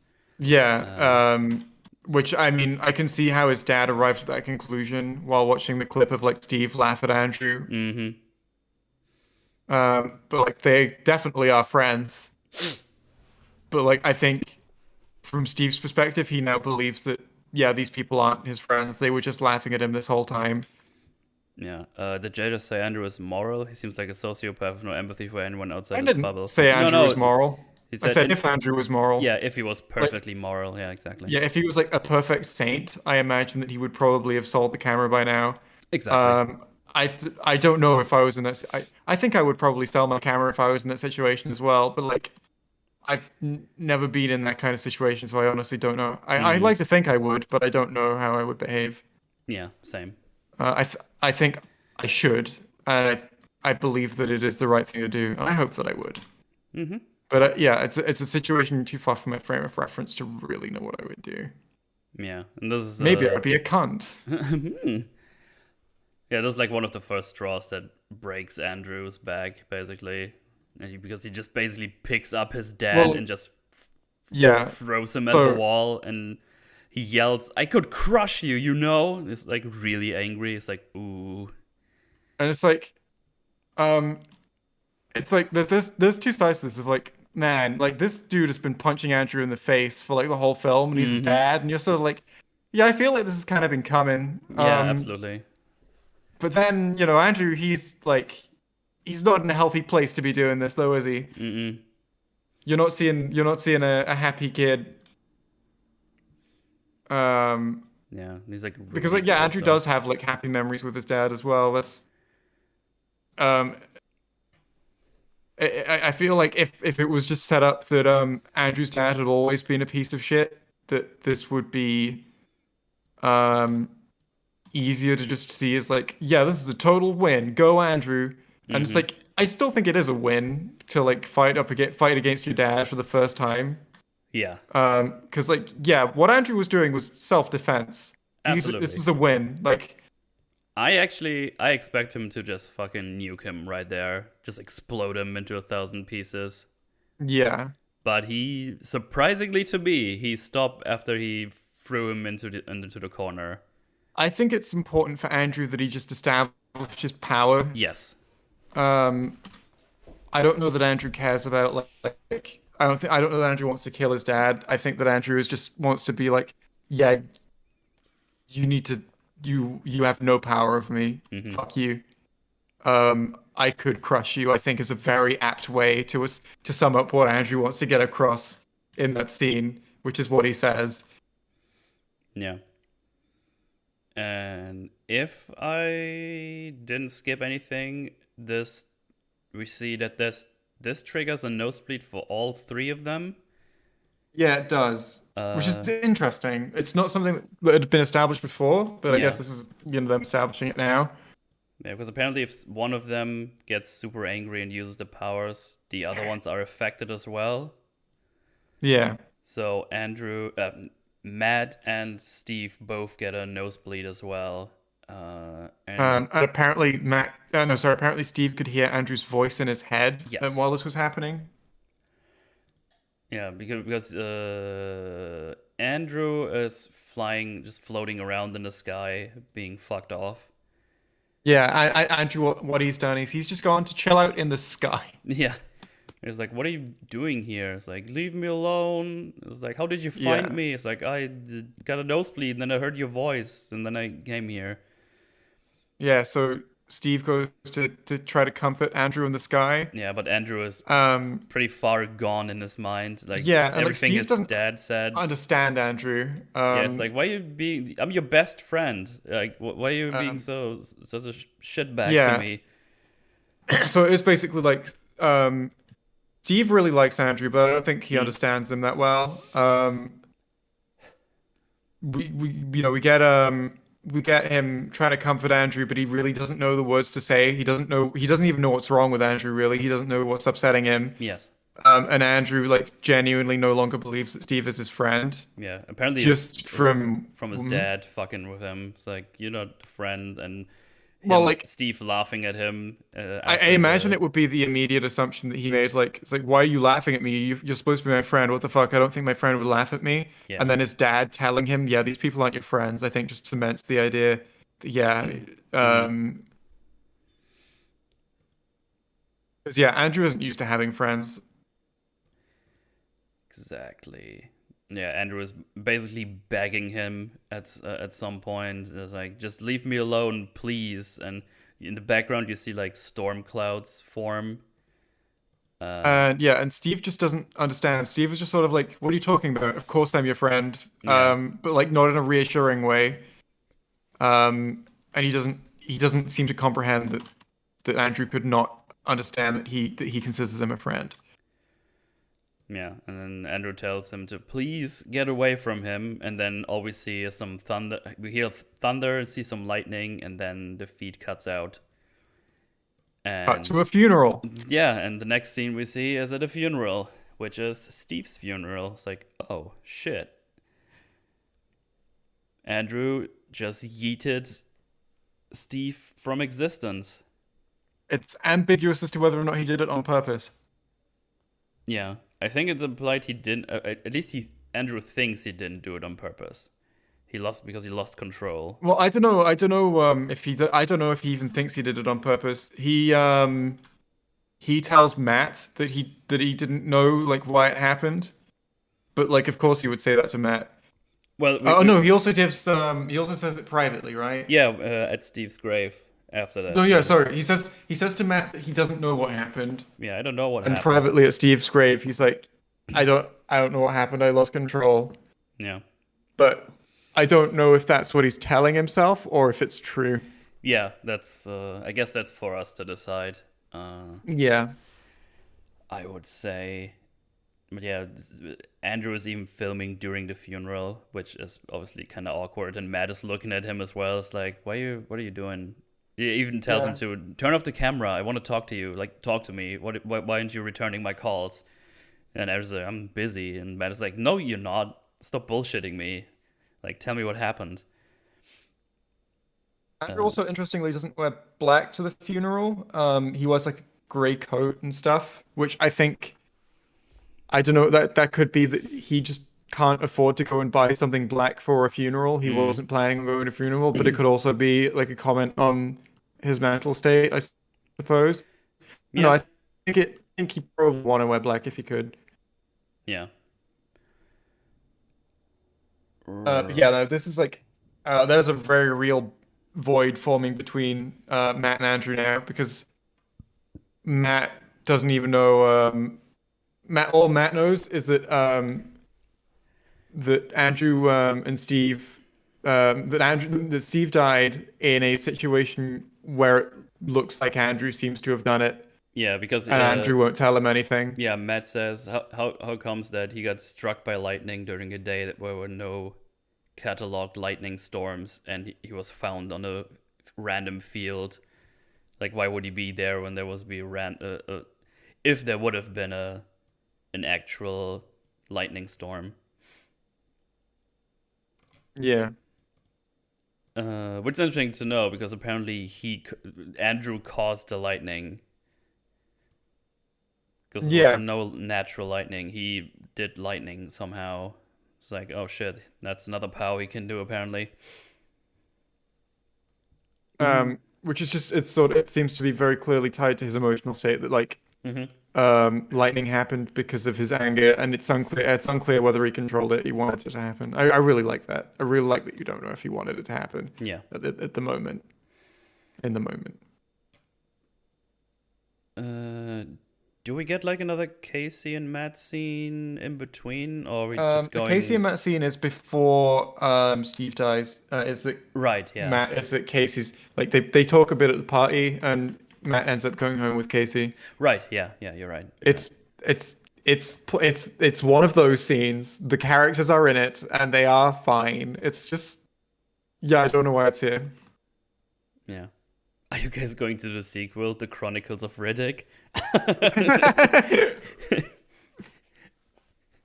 That would be actually a fun one to do. I haven't seen that movie in ages. I've never seen that movie. I remember it being fun. That's Well, all I the next remember. scene that we get after the funeral is the teeth scene. Yeah. Yeah. I think. This, this is where you're like, oh, he's gone, Yeah, he's gone. right? Cause we see him do stuff in the school. He gets like he basically starts documenting his experiments that he does, but he does it like on living things as well. So he goes to the school, and one of the bullies just always talks shit to him. Goes like, "Oh, did you puke, Andrew? Better dry it off." And then he just uses the telekinesis and chucks the teeth out of his mouth. Uh, Yeah, he tears the guy's teeth out. It's like him like getting so furious at Steve and like beating up his dad. It's like you can understand both of those things. This is more so like he's done like this is the first like just oh he's gone. He's not gonna come back from this. Yeah, because he starts documenting it. Like he goes to the school bathroom and just shows the teeth to the camera. Oh, look! If I do like a lasso movement, this one is like all the way out. Look, it's like the root and everything. But this broke, and it just goes like, ugh, that's sloppy, and just throws it into the toilet and flushes it or whatever. Uh, Yeah. That guy doesn't have teeth now. yeah. Then we also get the scene you see in the background where he talks about that he reads about uh, Apex Predators. apex predators and I say the scene is really natural cringe, right? natural But selection. I mean, it is cringe, but I can't believe that he did that. well, yeah, that's the thing, right? I don't. I think I like that it's cringe. Like people having this kind of mental breakdown and believing themselves to be he's having a Joker moment. Yeah, he Like does.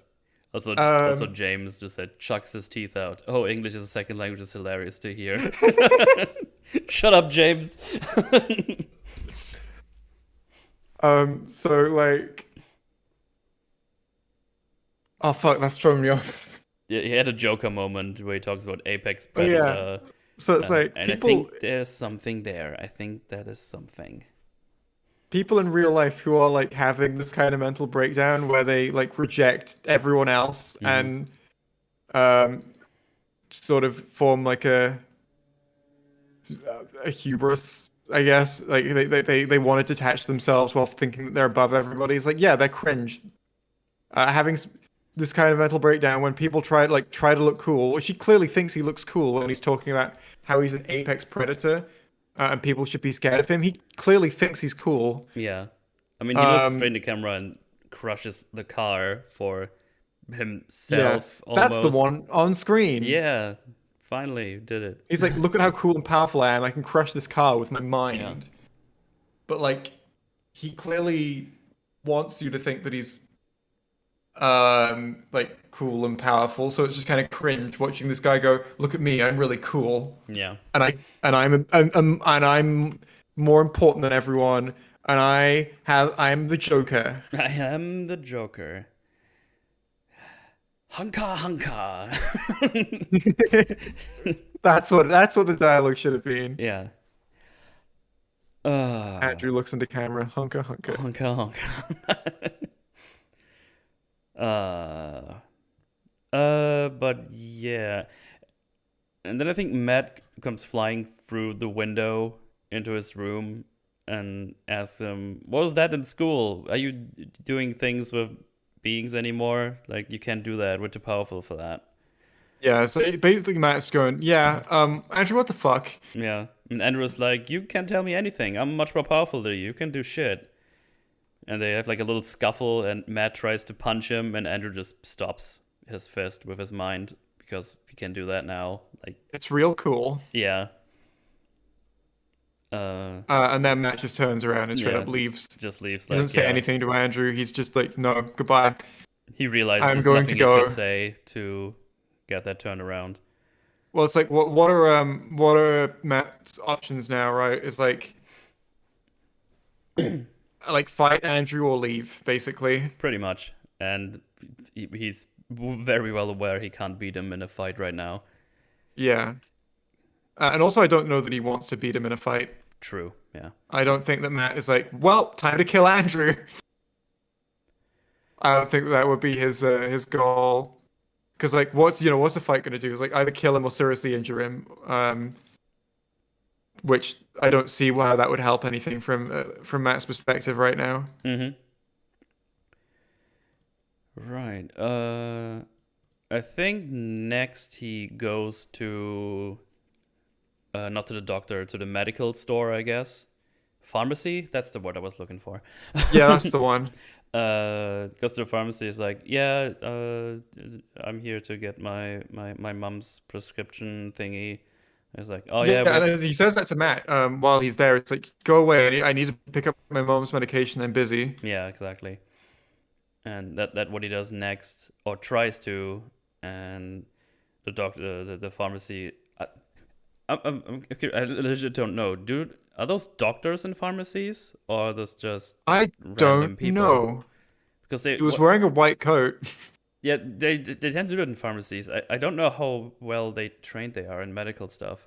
That's just a random thing that popped into my mind that I just realized I don't even know. People in chat are saying pharmacists. That is probably the word we should be using. Fair enough. I guess they are trained for that. Very well.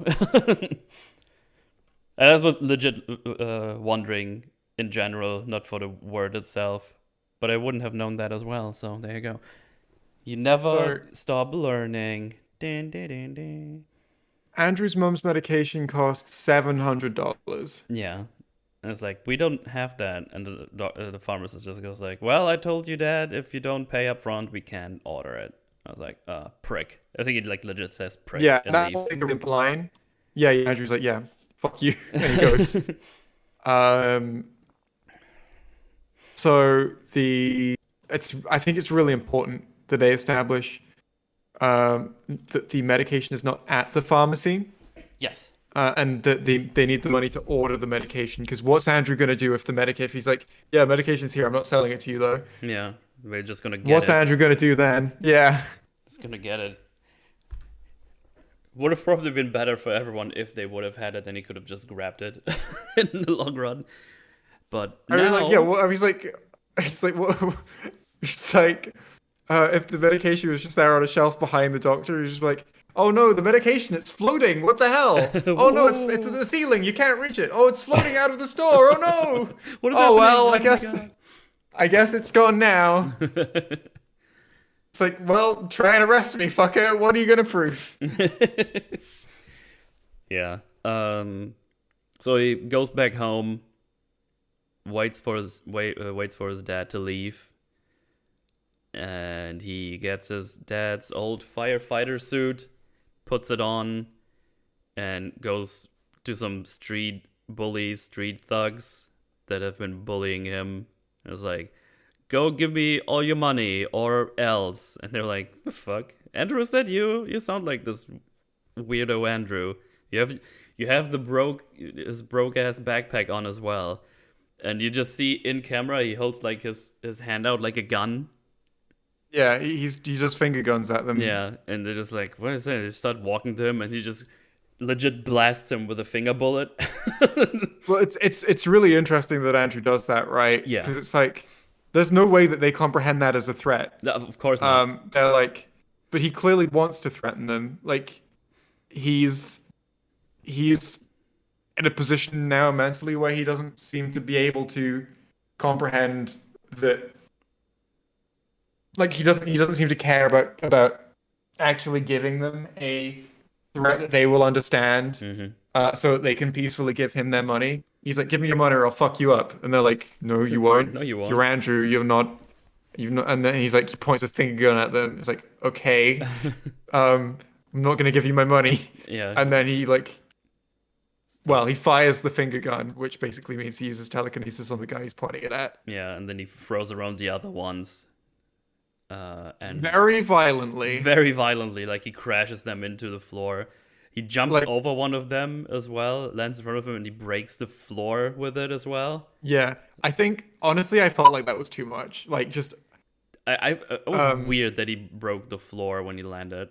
yeah. I was mean, like, the power that they've established, though, I think does let him do that. Where you've got remember the scene with Steve filming the ass. Yeah. What they're talking about how they can project like a shield around themselves and not get hurt. And I feel like, I mean that one scene it justifies a lot of what happens in this final act. Because yeah, they can. It's a really interesting take on the like superhero invulnerability thing, because they have to do it intentionally. Yes. If you catch them off guard, you could just stab them, but if they know that they're in danger, you can't really do anything Yeah. to them. It's funny because now that I think about it, superheroes like that could work really well for the boys, actually. They can only be killed if Yeah, they're not expecting it. Yeah, they have to be. They have to activate the invulnerability and stuff. I think a hero like that could work pretty well in the That's boys. a really cool concept because it adds again with the limitations. It immediately adds the limitation on the power that the audience can understand very clearly. Exactly. It's not just like, yeah, I can take 500 punches, but a 600 punch might knock me out, Yeah. which is a lot of superhero movies do. Yeah. But yeah, he takes all their cash out of their wallets. and he Yeah. realizes, man, that's not even close to enough. Like, Oh, and just to be clear, they have like blood splatters on the floor from like their heads. yeah, he drags them around. There's like blood on the floor. Yeah, he fucked them up pretty good. Well, he killed them, right? Yeah, I don't know if he comprehends that he killed them. I don't know if that's like something he's even concerned about. Um, but yeah, they're dead. they're pretty. They looked pretty dead to me. That's for sure. Yeah. So he immediately goes to, I think, like a gas station store Yeah, where you buy gas stations. where you buy gas stations. uh, and he's like pretty ruthless actually. Like he goes in, he pushes the guy against the wall, takes all the money. Yeah, like at this point, he seems to just see those people as obstacles in his way more so than anything else. Yeah, and with telekinesis, he just grabs all the money out of the or the thing, The the register. register. Thank you. He grabs all of the money out of the pharmacist. Just out of the pharmacist. He's here for some reason and has a lot of money in them. He's Uh, full of money, but yeah, like a pinata, he but with didn't money. knock out this guy though, so he didn't intend to kill that guy for sure. He just wanted to Well, knock him out. I don't think he was like really thinking about his attacks. More so, he just did an attack that happened not to kill this guy. Like I think Yeah, that's. yeah. But again, it makes sense that he would be less ruthless with this guy because the other guys, it was established he had a pre-existing like beef with. Mm, Whereas this guy is some random clerk that he's never met before, yeah, or at least I don't imagine he's met before. yeah. And But while he's very just business. He goes in, he uses telekinesis to like just thrust the guy out of the way, and then opens the register and takes out all the money and leaves. yeah, but But but the the store owner or clerk or whoever the guy is comes out. He's not knocked out, and he got a big old shotty in his hand, good old shotgun, and he loads it through while he's outside. It's like, hey, and wants to shoot him, and Andrew yeets the gun away on the floor, but the gun goes off into a big old gas tank, and there's a big explosion, which probably killed the clerk, I would assume. yeah, yeah, I Uh, don't. It was like it was nearer the clerk as well. yeah, and yeah, Andrew is heavily burned. Like he is fucked up right now, Yeah, I and mean we what was it? We cut to the hospital or I think we have I think we have security camera footage, and you see Andrew on the floor burning, which looks kind of violent. And then I think ew, burning Andrew. yeah, and I think we immediately cut to the hospital, Yeah, and yeah, we cut to hallway footage in the hospital. yeah, we got a And he's bunch of got police outside his door. exactly, yeah, yeah, yeah, yeah, yeah. Yeah, And they know. I assume his camera survived. They know that I mean, clearly they know that he's done something. Um, I don't know what I would conclude as a police officer seeing the footage on that camera. hmm Because like, oh, this camera first of all is floating for most of this. Not sure how that's happening, yeah, but like, yeah, clearly, they know that Andrew's been up to some crime. yeah, and they have a camera pointed at him. Yeah, I don't know if that's protocol or not. Yeah, that's Like, what I if the was police would wondering. actually do that, I but thought that I don't not buy it or anything. yeah, yeah, because we see his dad gets here, and it's like, oh, can I have a moment alone with my son? Yeah, And my immediate thought was like, oh, is this where the dad realizes what a fuck up he is and how shit he is? And it's like, then, and you really think it's going that way as well because yeah, his dad is because crying he's for like, crying, kind of holding him, like, or touching him on the hands. Uh, yeah, and then like the three word or is it three or four words? It's like, oh no, yeah, because he's he, not.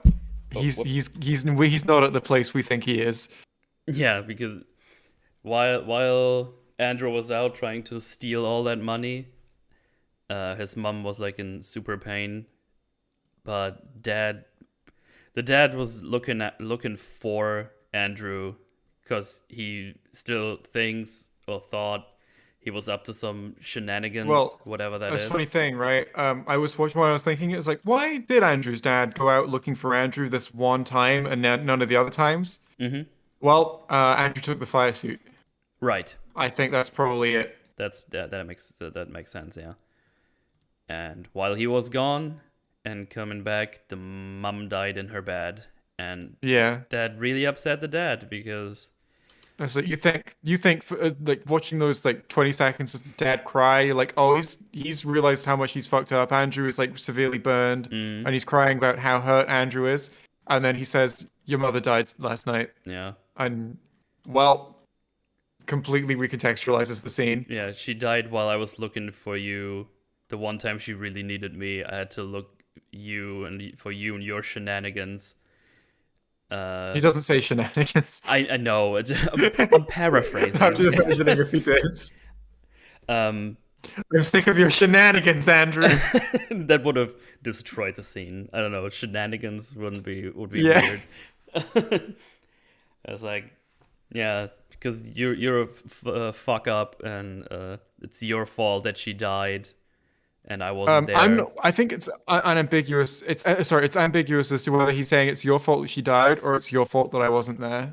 But Yeah, like, so yeah, it definitely it's his fault that the dad wasn't there, and he goes yeah, as far as to say, "I know you can hear me. I want you to sit up right now and apologize to me. Do you hear me?" And he's like which yelling yeah, at just to be him. clear, he's still unconscious after an explosion. Yeah, he's like bandaged up like crazy.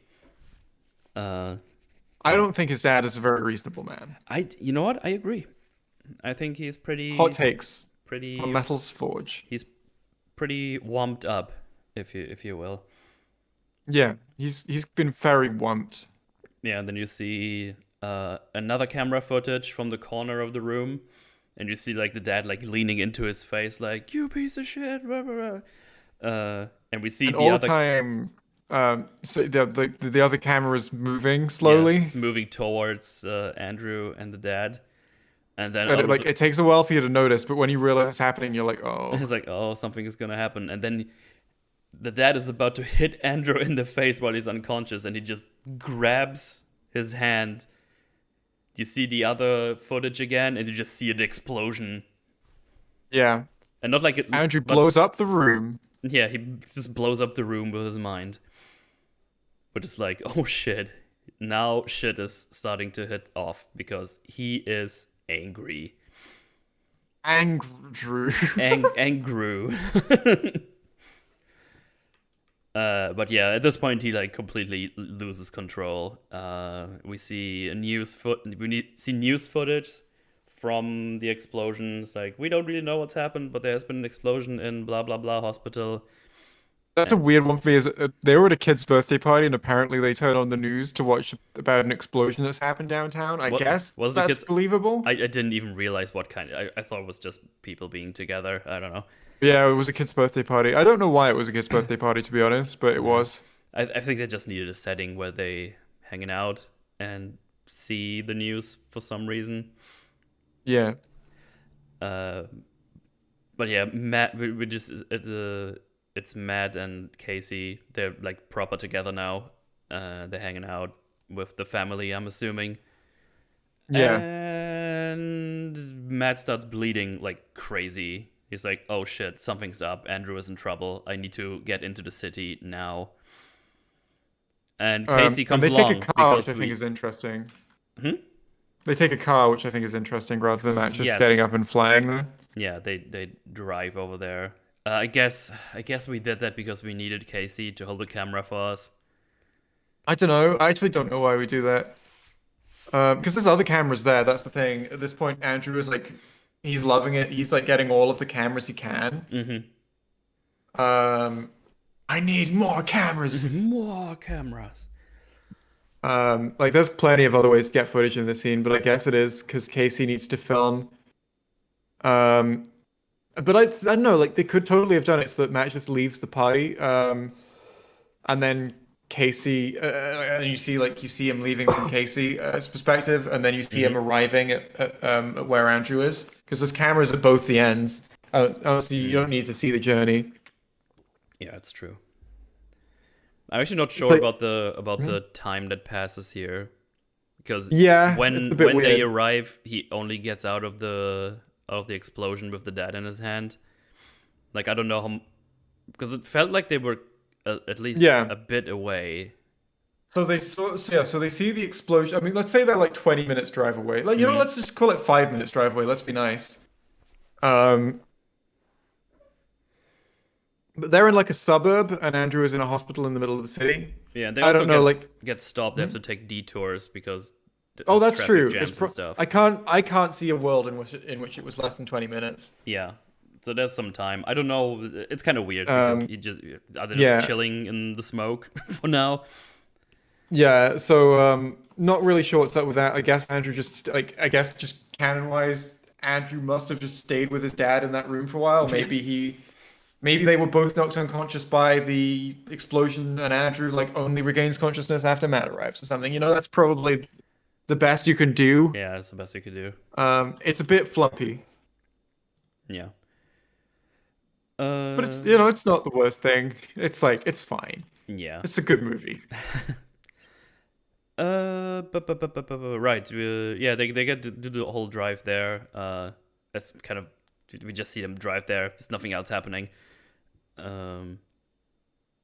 Then, well, they arrive, and Andrew, with his dad in his hand, on one hand, just floats out of the room, flies out of the explosion smoke cloud, and it just yells, "You made me do this!" Just yelling at his dad, and just drops him. Yeah.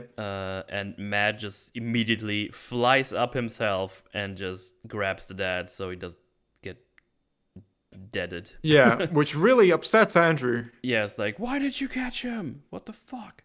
I dropped him. At least he does that later, I think, when they're on the Space Needle. Oh, there, I was just trying to be like, there was one moment where it's like, oh, you're not allowed to swear in this movie, are you? Where in the fight that like the earlier fight between like the really short one between Matt and Andrew, where Matt tries to punch Andrew and Andrew just stops him. Mm. It's like a really emotional scene, and Andrew yells at Matt, "Screw off!" I didn't even notice that. That's funny. It's like you guys aren't allowed to swear.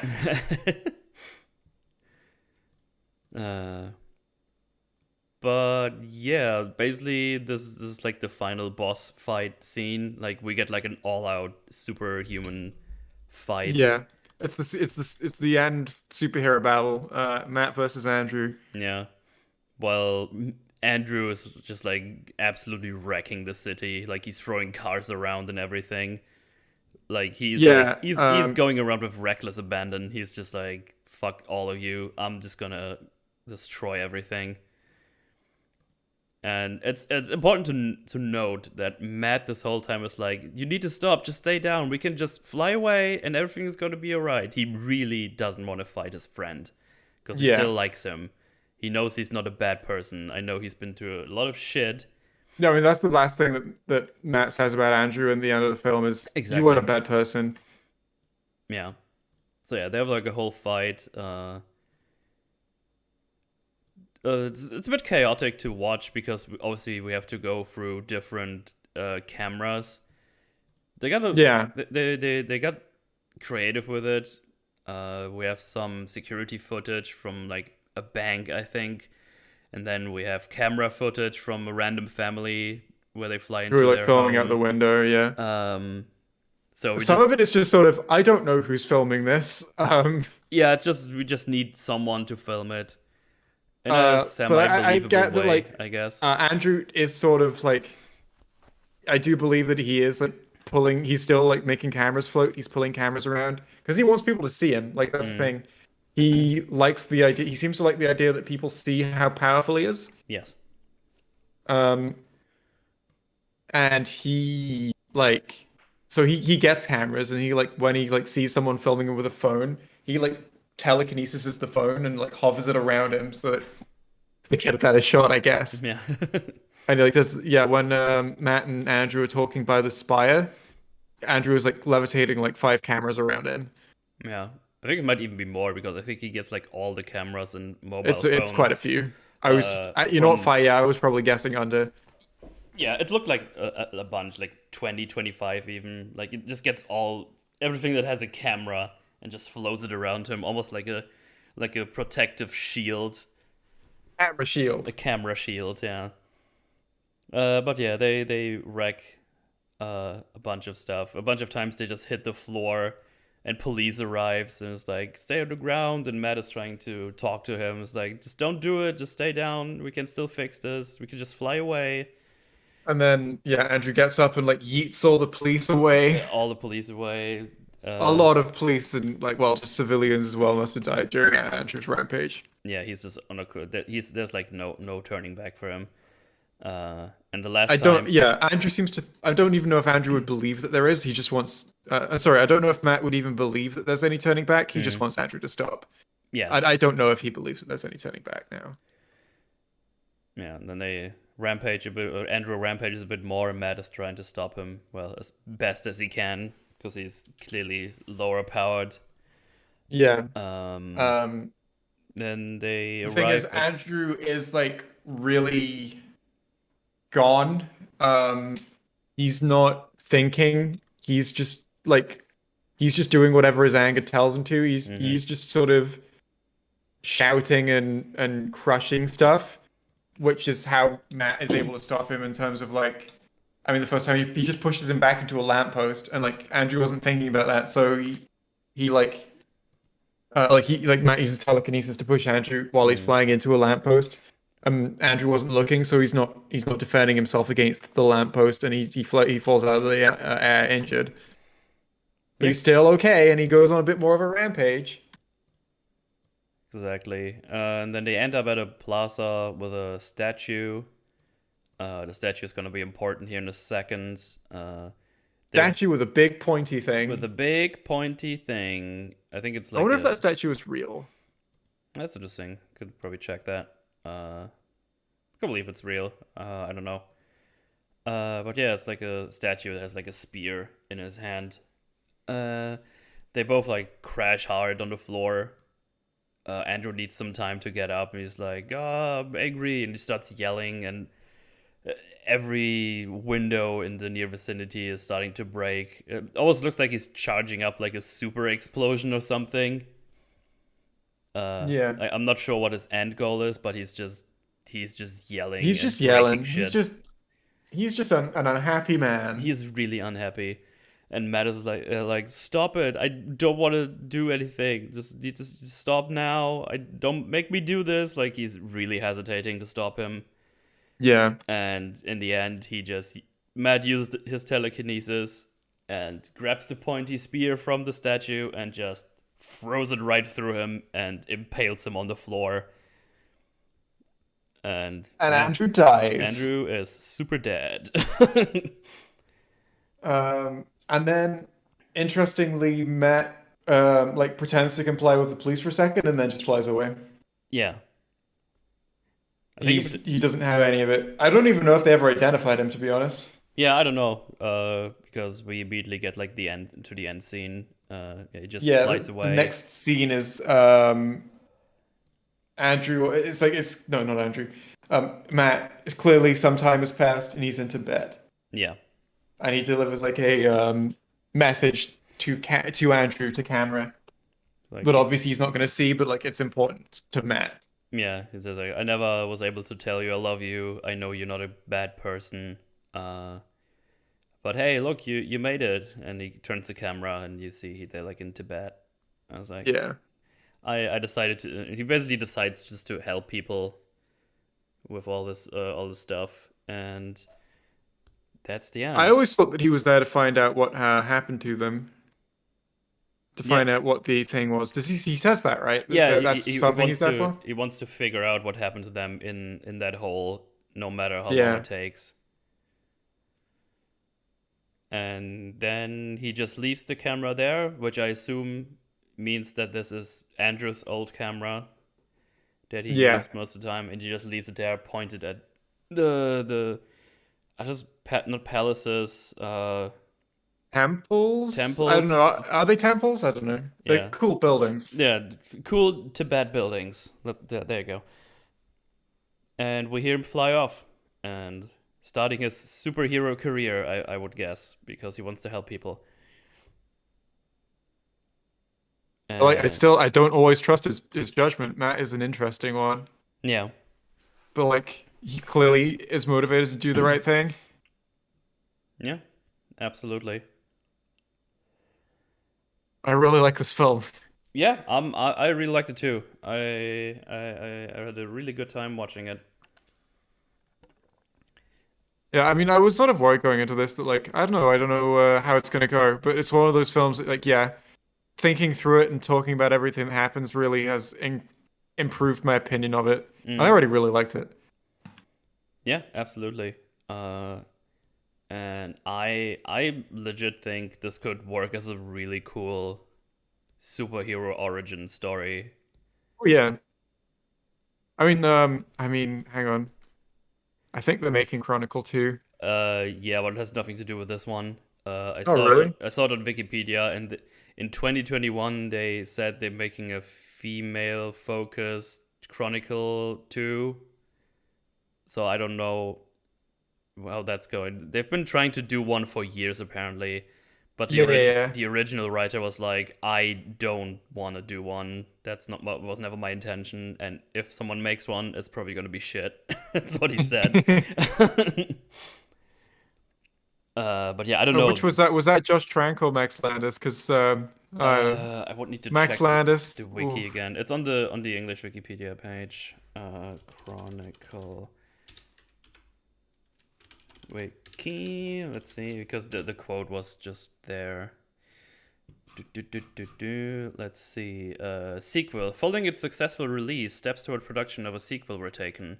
Fox hired Landis to write the script for it, but the involvement of Tranks as a director was unclear. It was reported in October 2012 that Fox was not happy with the script, but in April 2013, Landis said that Fox liked the script, which would be darker in tone, and production was moving along. However, in July 2013, Landis stated that new writers had taken over to write the film, and in March 2014, Fox hired Jack Stanley to write. Trank commented in 2020 that following the experience of making Chronicle, he was never on board with the sequel. While he thought the sequel script was fine, he felt that it had nothing to do with why I wanted to do the original film, and he Uh, did what he could do. And he did what he could to stall progress on it. I really didn't ever want to see Chronicle 2 happen. That was my worst nightmare. First of all, I'm not doing it. Second, if somebody else does it, then you know it's gonna be a piece of shit. That's well, the quote. And then in August 2021, a female-led sequel was officially announced by producer John Davis. hopefully it's good.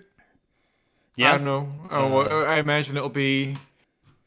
I don't know. I have no idea. I'm thinking about that. I have no idea if it'll just be like the same thing happens to a different group of characters and we get the same kind of story. yeah, that's the question.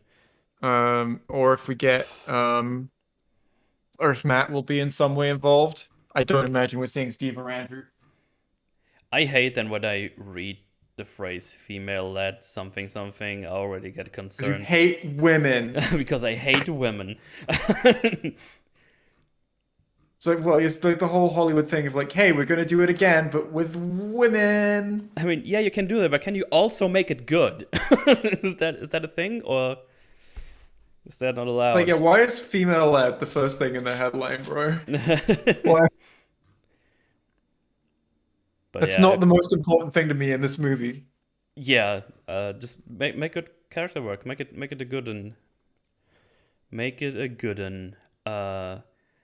But yeah, I think this movie, if you want to make an origin story and someone gets some powers, whatever they are, if you want to know how people react to powers, you probably can look at this movie and get some good pointers because they start just experimenting slowly with it and then start to figure it out one by one and not I like like, we have powers now, lasers. Brrr.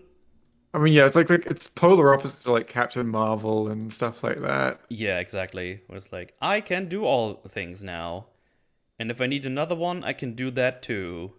Yeah.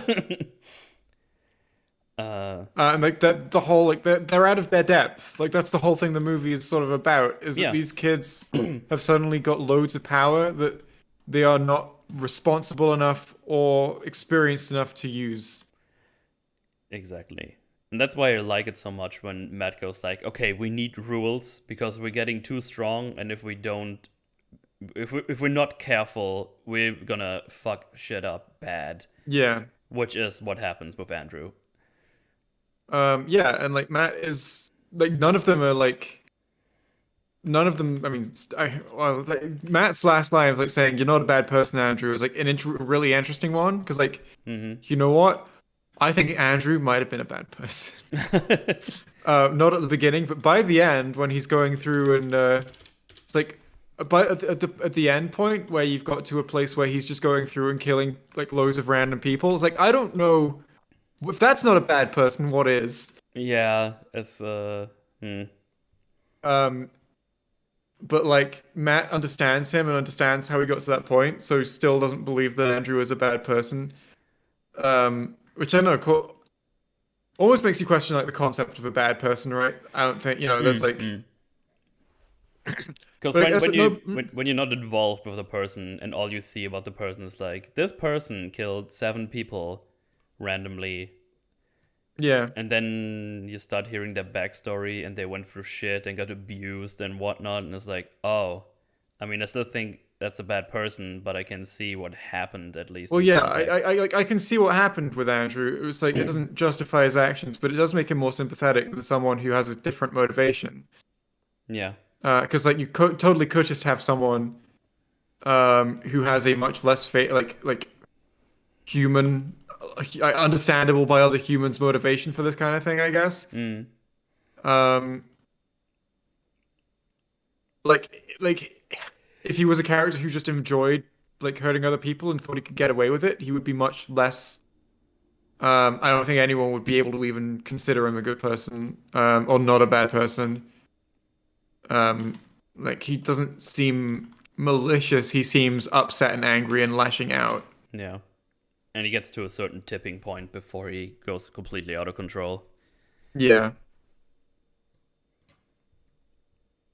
But yeah, that's I think we covered everything.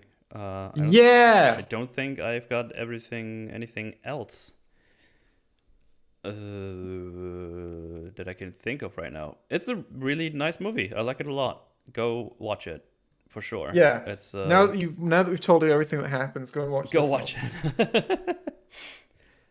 Let me just look at my list here. But yeah, we testing their powers. We did that. Using their powers, playful ways, teenagers. Yeah, trying to hide the powers. Yeah, no, we yeah, no, I got nothing else. Awesome. Very I had a good thorough. time. I Sorry. wanted to share this movie. I wanted to share this movie with like this gang, this Yeah, this group, my film discussion friends for a while now. yeah, and all you got was me. I'm sorry. uh, but yeah, good shit. Chat, Good fucking. good fucking chat. You were active, but I wasn't reading because I was talking. Uh, what do you guys think? Does that sound good for you? I don't know. I didn't even ask if people watch this because I didn't even give a notification early on to watch the movie because I'm a bad person. Yeah. Fuck Um, you. fuck Well, me. someone's saying they like the Pringles scene. Oh yeah, we just gets like 4 or 5 Pringles and eats them right into its mouth. The thing I don't understand about that scene is how is he eating that many Pringles at the Yeah, same that's pretty time? impressive. Yeah, he must have a big mouth. Yeah. Chronicle 2 should be about a dude who gets the same powers as the 3 and gets followed around by a documentarian who discovers they're not as they seem. We see free sugar packages. We are a gang. Sounds neat. We are Jay's gang now. Nice. It is a good movie indeed. I'm gonna watch it soon. It's I watched also it like years ago. Yeah. it's also an anomaly because it's like the only good movie Max Landis has ever been involved with. The only good movie who was involved with? Max Landis, who wrote the screenplay. Ah, okay. Like he wrote, what else did he write? Hang on. I don't know. It's like you look at this list of movies and you're like, oh, oh no, Oh no. Oh yeah, he wrote Bright. I Um, never heard of that one. he wrote. I think he wrote like the Teenage Mutant Ninja Turtles remake or something. Mm. Uh, oh yeah, you mentioned there was like a scandal or something with the director. You want to Oh touch on yeah, that there real are like quick? loads of. I mean, I don't really. It's not the kind of thing I really enjoy talking about. He has like sexual assault allegations against him, a lot of Uh, them, which isn't a good sign. yeah, that's always nah. Which I find really interesting that he wrote this film when it's like so clearly an exploration of like, hey, don't abuse your power over people Yeah, and then with like sexual stuff being an explicit example that's used with Steve. It's like you clearly understand that moral. yeah, yeah, that's lame. Yeah, they learn how to do the barrier thing in the diner. Andrew does it for the Yeah. first time and blocks a fork. Yes, yes, they do. It was pretty easy for me to say. Profitable on a small budget, so it's a little surprising they never did a sequel outside of the problems with the director. I mean, yeah, they tried for a long time, but Yeah, then it they looks like it was in changed production ground. hell, right? And I guess now they Or yeeted this. Greenlight hell or whatever. I guess now they yeeted this concept and just going for another thingy. Chronicle with women. Yeah, maybe I it's hope gonna it be good. stars Brie Larson. Oh, it could be. Things I totally see it being like just um B like a B movie version of Chronicle, Hmm. Just using the where name like value. yeah, and it's like you go in and it's like you get it's basically the same thing, but the characters are just boring and uninteresting and like not very well characterized. Yeah, And it's like you see like the same thing underground and they touch it and they're like whoa. You yeah. know those franchise movies where they where it's like a horror series where the concept in the first movie is like really unique and interesting and then they're just putting it on screen in the subsequent ones. And then they have a cameo of one of the actors, and it's like, oh yeah, I remember that guy. It's Matt. It's mad. Oh my god.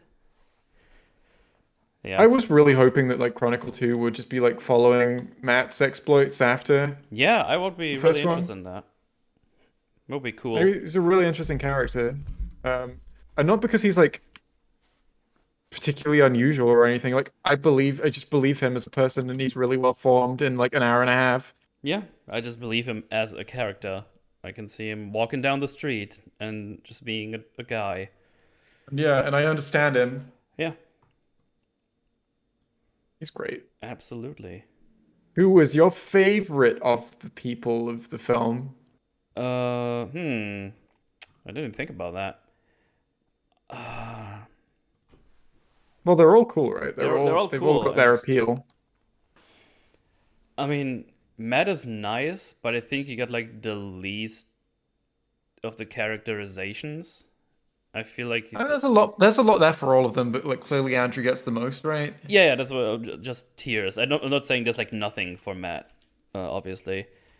Uh, I mean, I I think think that you could make a good case for each of them being the best well formed. yeah. I could see anyone coming out with that impression. But Mm, I understand what you mean. yeah, I don't know. It's like kind of same for all of them. But I think like it's just Andrew's transformation is probably just like the most interesting one. Yeah. So I'm probably gonna aim for 'Cause Andrew. Steve is more like just sort of Steve doesn't change really. He's a rock that just sort of stays there for the other two to bounce off as they change. Yeah, And then when it needs to be shaken up, he's like he's sort of I mean he's sort of a catalyst, right? For Andrew's breakdown as well. yeah, yeah, absolutely. Because first he laughs at him, and then he's trying to comfort him, but Andrew, uh, He's just the wrong kind of person to help Andrew. yeah, It's not his fault. It's just not like his skill set does not include understanding or helping Andrew. yeah, absolutely. What is your favorite one? Or you? I'm the same. I like them all, but No. this like when when I've been younger watching this as like a teenager, obviously like I'm always drawn to like Andrew. He's like such an interesting character, right? But like watching it again now has like given me a lot of new appreciation for the other two. Mm, yeah, I can see that. Yeah, because they're not as extreme as people, but they're both well-rounded, interesting, flawed characters. Very well. I think we did it. We did it. We did it. What did we do? Dance. Uh, yeah, no, I think we're done. So if you don't have anything else, I think we Gucci. I have some cream. Good. Yeah. But yeah, I guess thanks for watching. You're welcome. It's been fun. Was good stuff. Good movie choice. Thank you. I like that. What are you up to, Jay? What are you doing? What do you mean? Tell I'm on a tell podcast with you. tell people what you up to. Not right I mean, now, but in I've got general. a Hassan video in the works Oh about boy. about reaction content with a focus on Hassan. Ooh, That's that's gonna be fun. that sounds good. Hey, Metal, you know how last night I told you? No, I think I already told you this, that I was planning a cameo for that video. Yes. And that cameo has not been successful. Yes. Which is a shame. Yeah, Would I have was been looking forward to that, but would have been neat. some things they just don't work out as you would hope. Yay Hassan, my favorite JXC streamer. Sweet. Uh, but yeah, the Jay's link is down below if you're not following him already. If you don't, you're a bad person. There you I go. agree. Yeah, see? And you don't want to be a bad person. Uh, Like a- Andrew. oh no. As for me, next week I'm gonna do another Metals Forge, obviously. I think I'm gonna torture myself with the new Matrix. I'm gonna talk about that Oh one, I think. no. Because I'm kind of interested in how weirdly bad it is, because it sounded kind of weird, bad, and interesting to talk about. IGN gave it a 4, which like they never get anything under a Holy, okay. 6. Oh boy, I'm in for a treat then, I guess. Yeah, the visuals for the channel commissioned. That's gonna come at some point along the weeks. Excited for that. That should be pretty cool to see. I hope. But no, it'll be fine. Sure. Obviously. Other than that, streaming and yeah, Gaming. Stromboblins. Elden Ring is oh wait, it's like another month away. It's like the 20th of February. That's gonna happen. Yeah, but other than that, that's about it. Thanks for hanging out, Chad. Thanks for hanging out, Jay. It's It been was it's been fun. fumbus. Oh, I love Fun Buy. Yeah. But yeah, I'll catch you all in the next Thanks one. for having me on, Mal. Yeah, gladly. We'll do it again sometime. It's very fun. Absolutely. I love making you watch movies. So far, I'm okay with it. But yeah, catch you all around. Goodbye.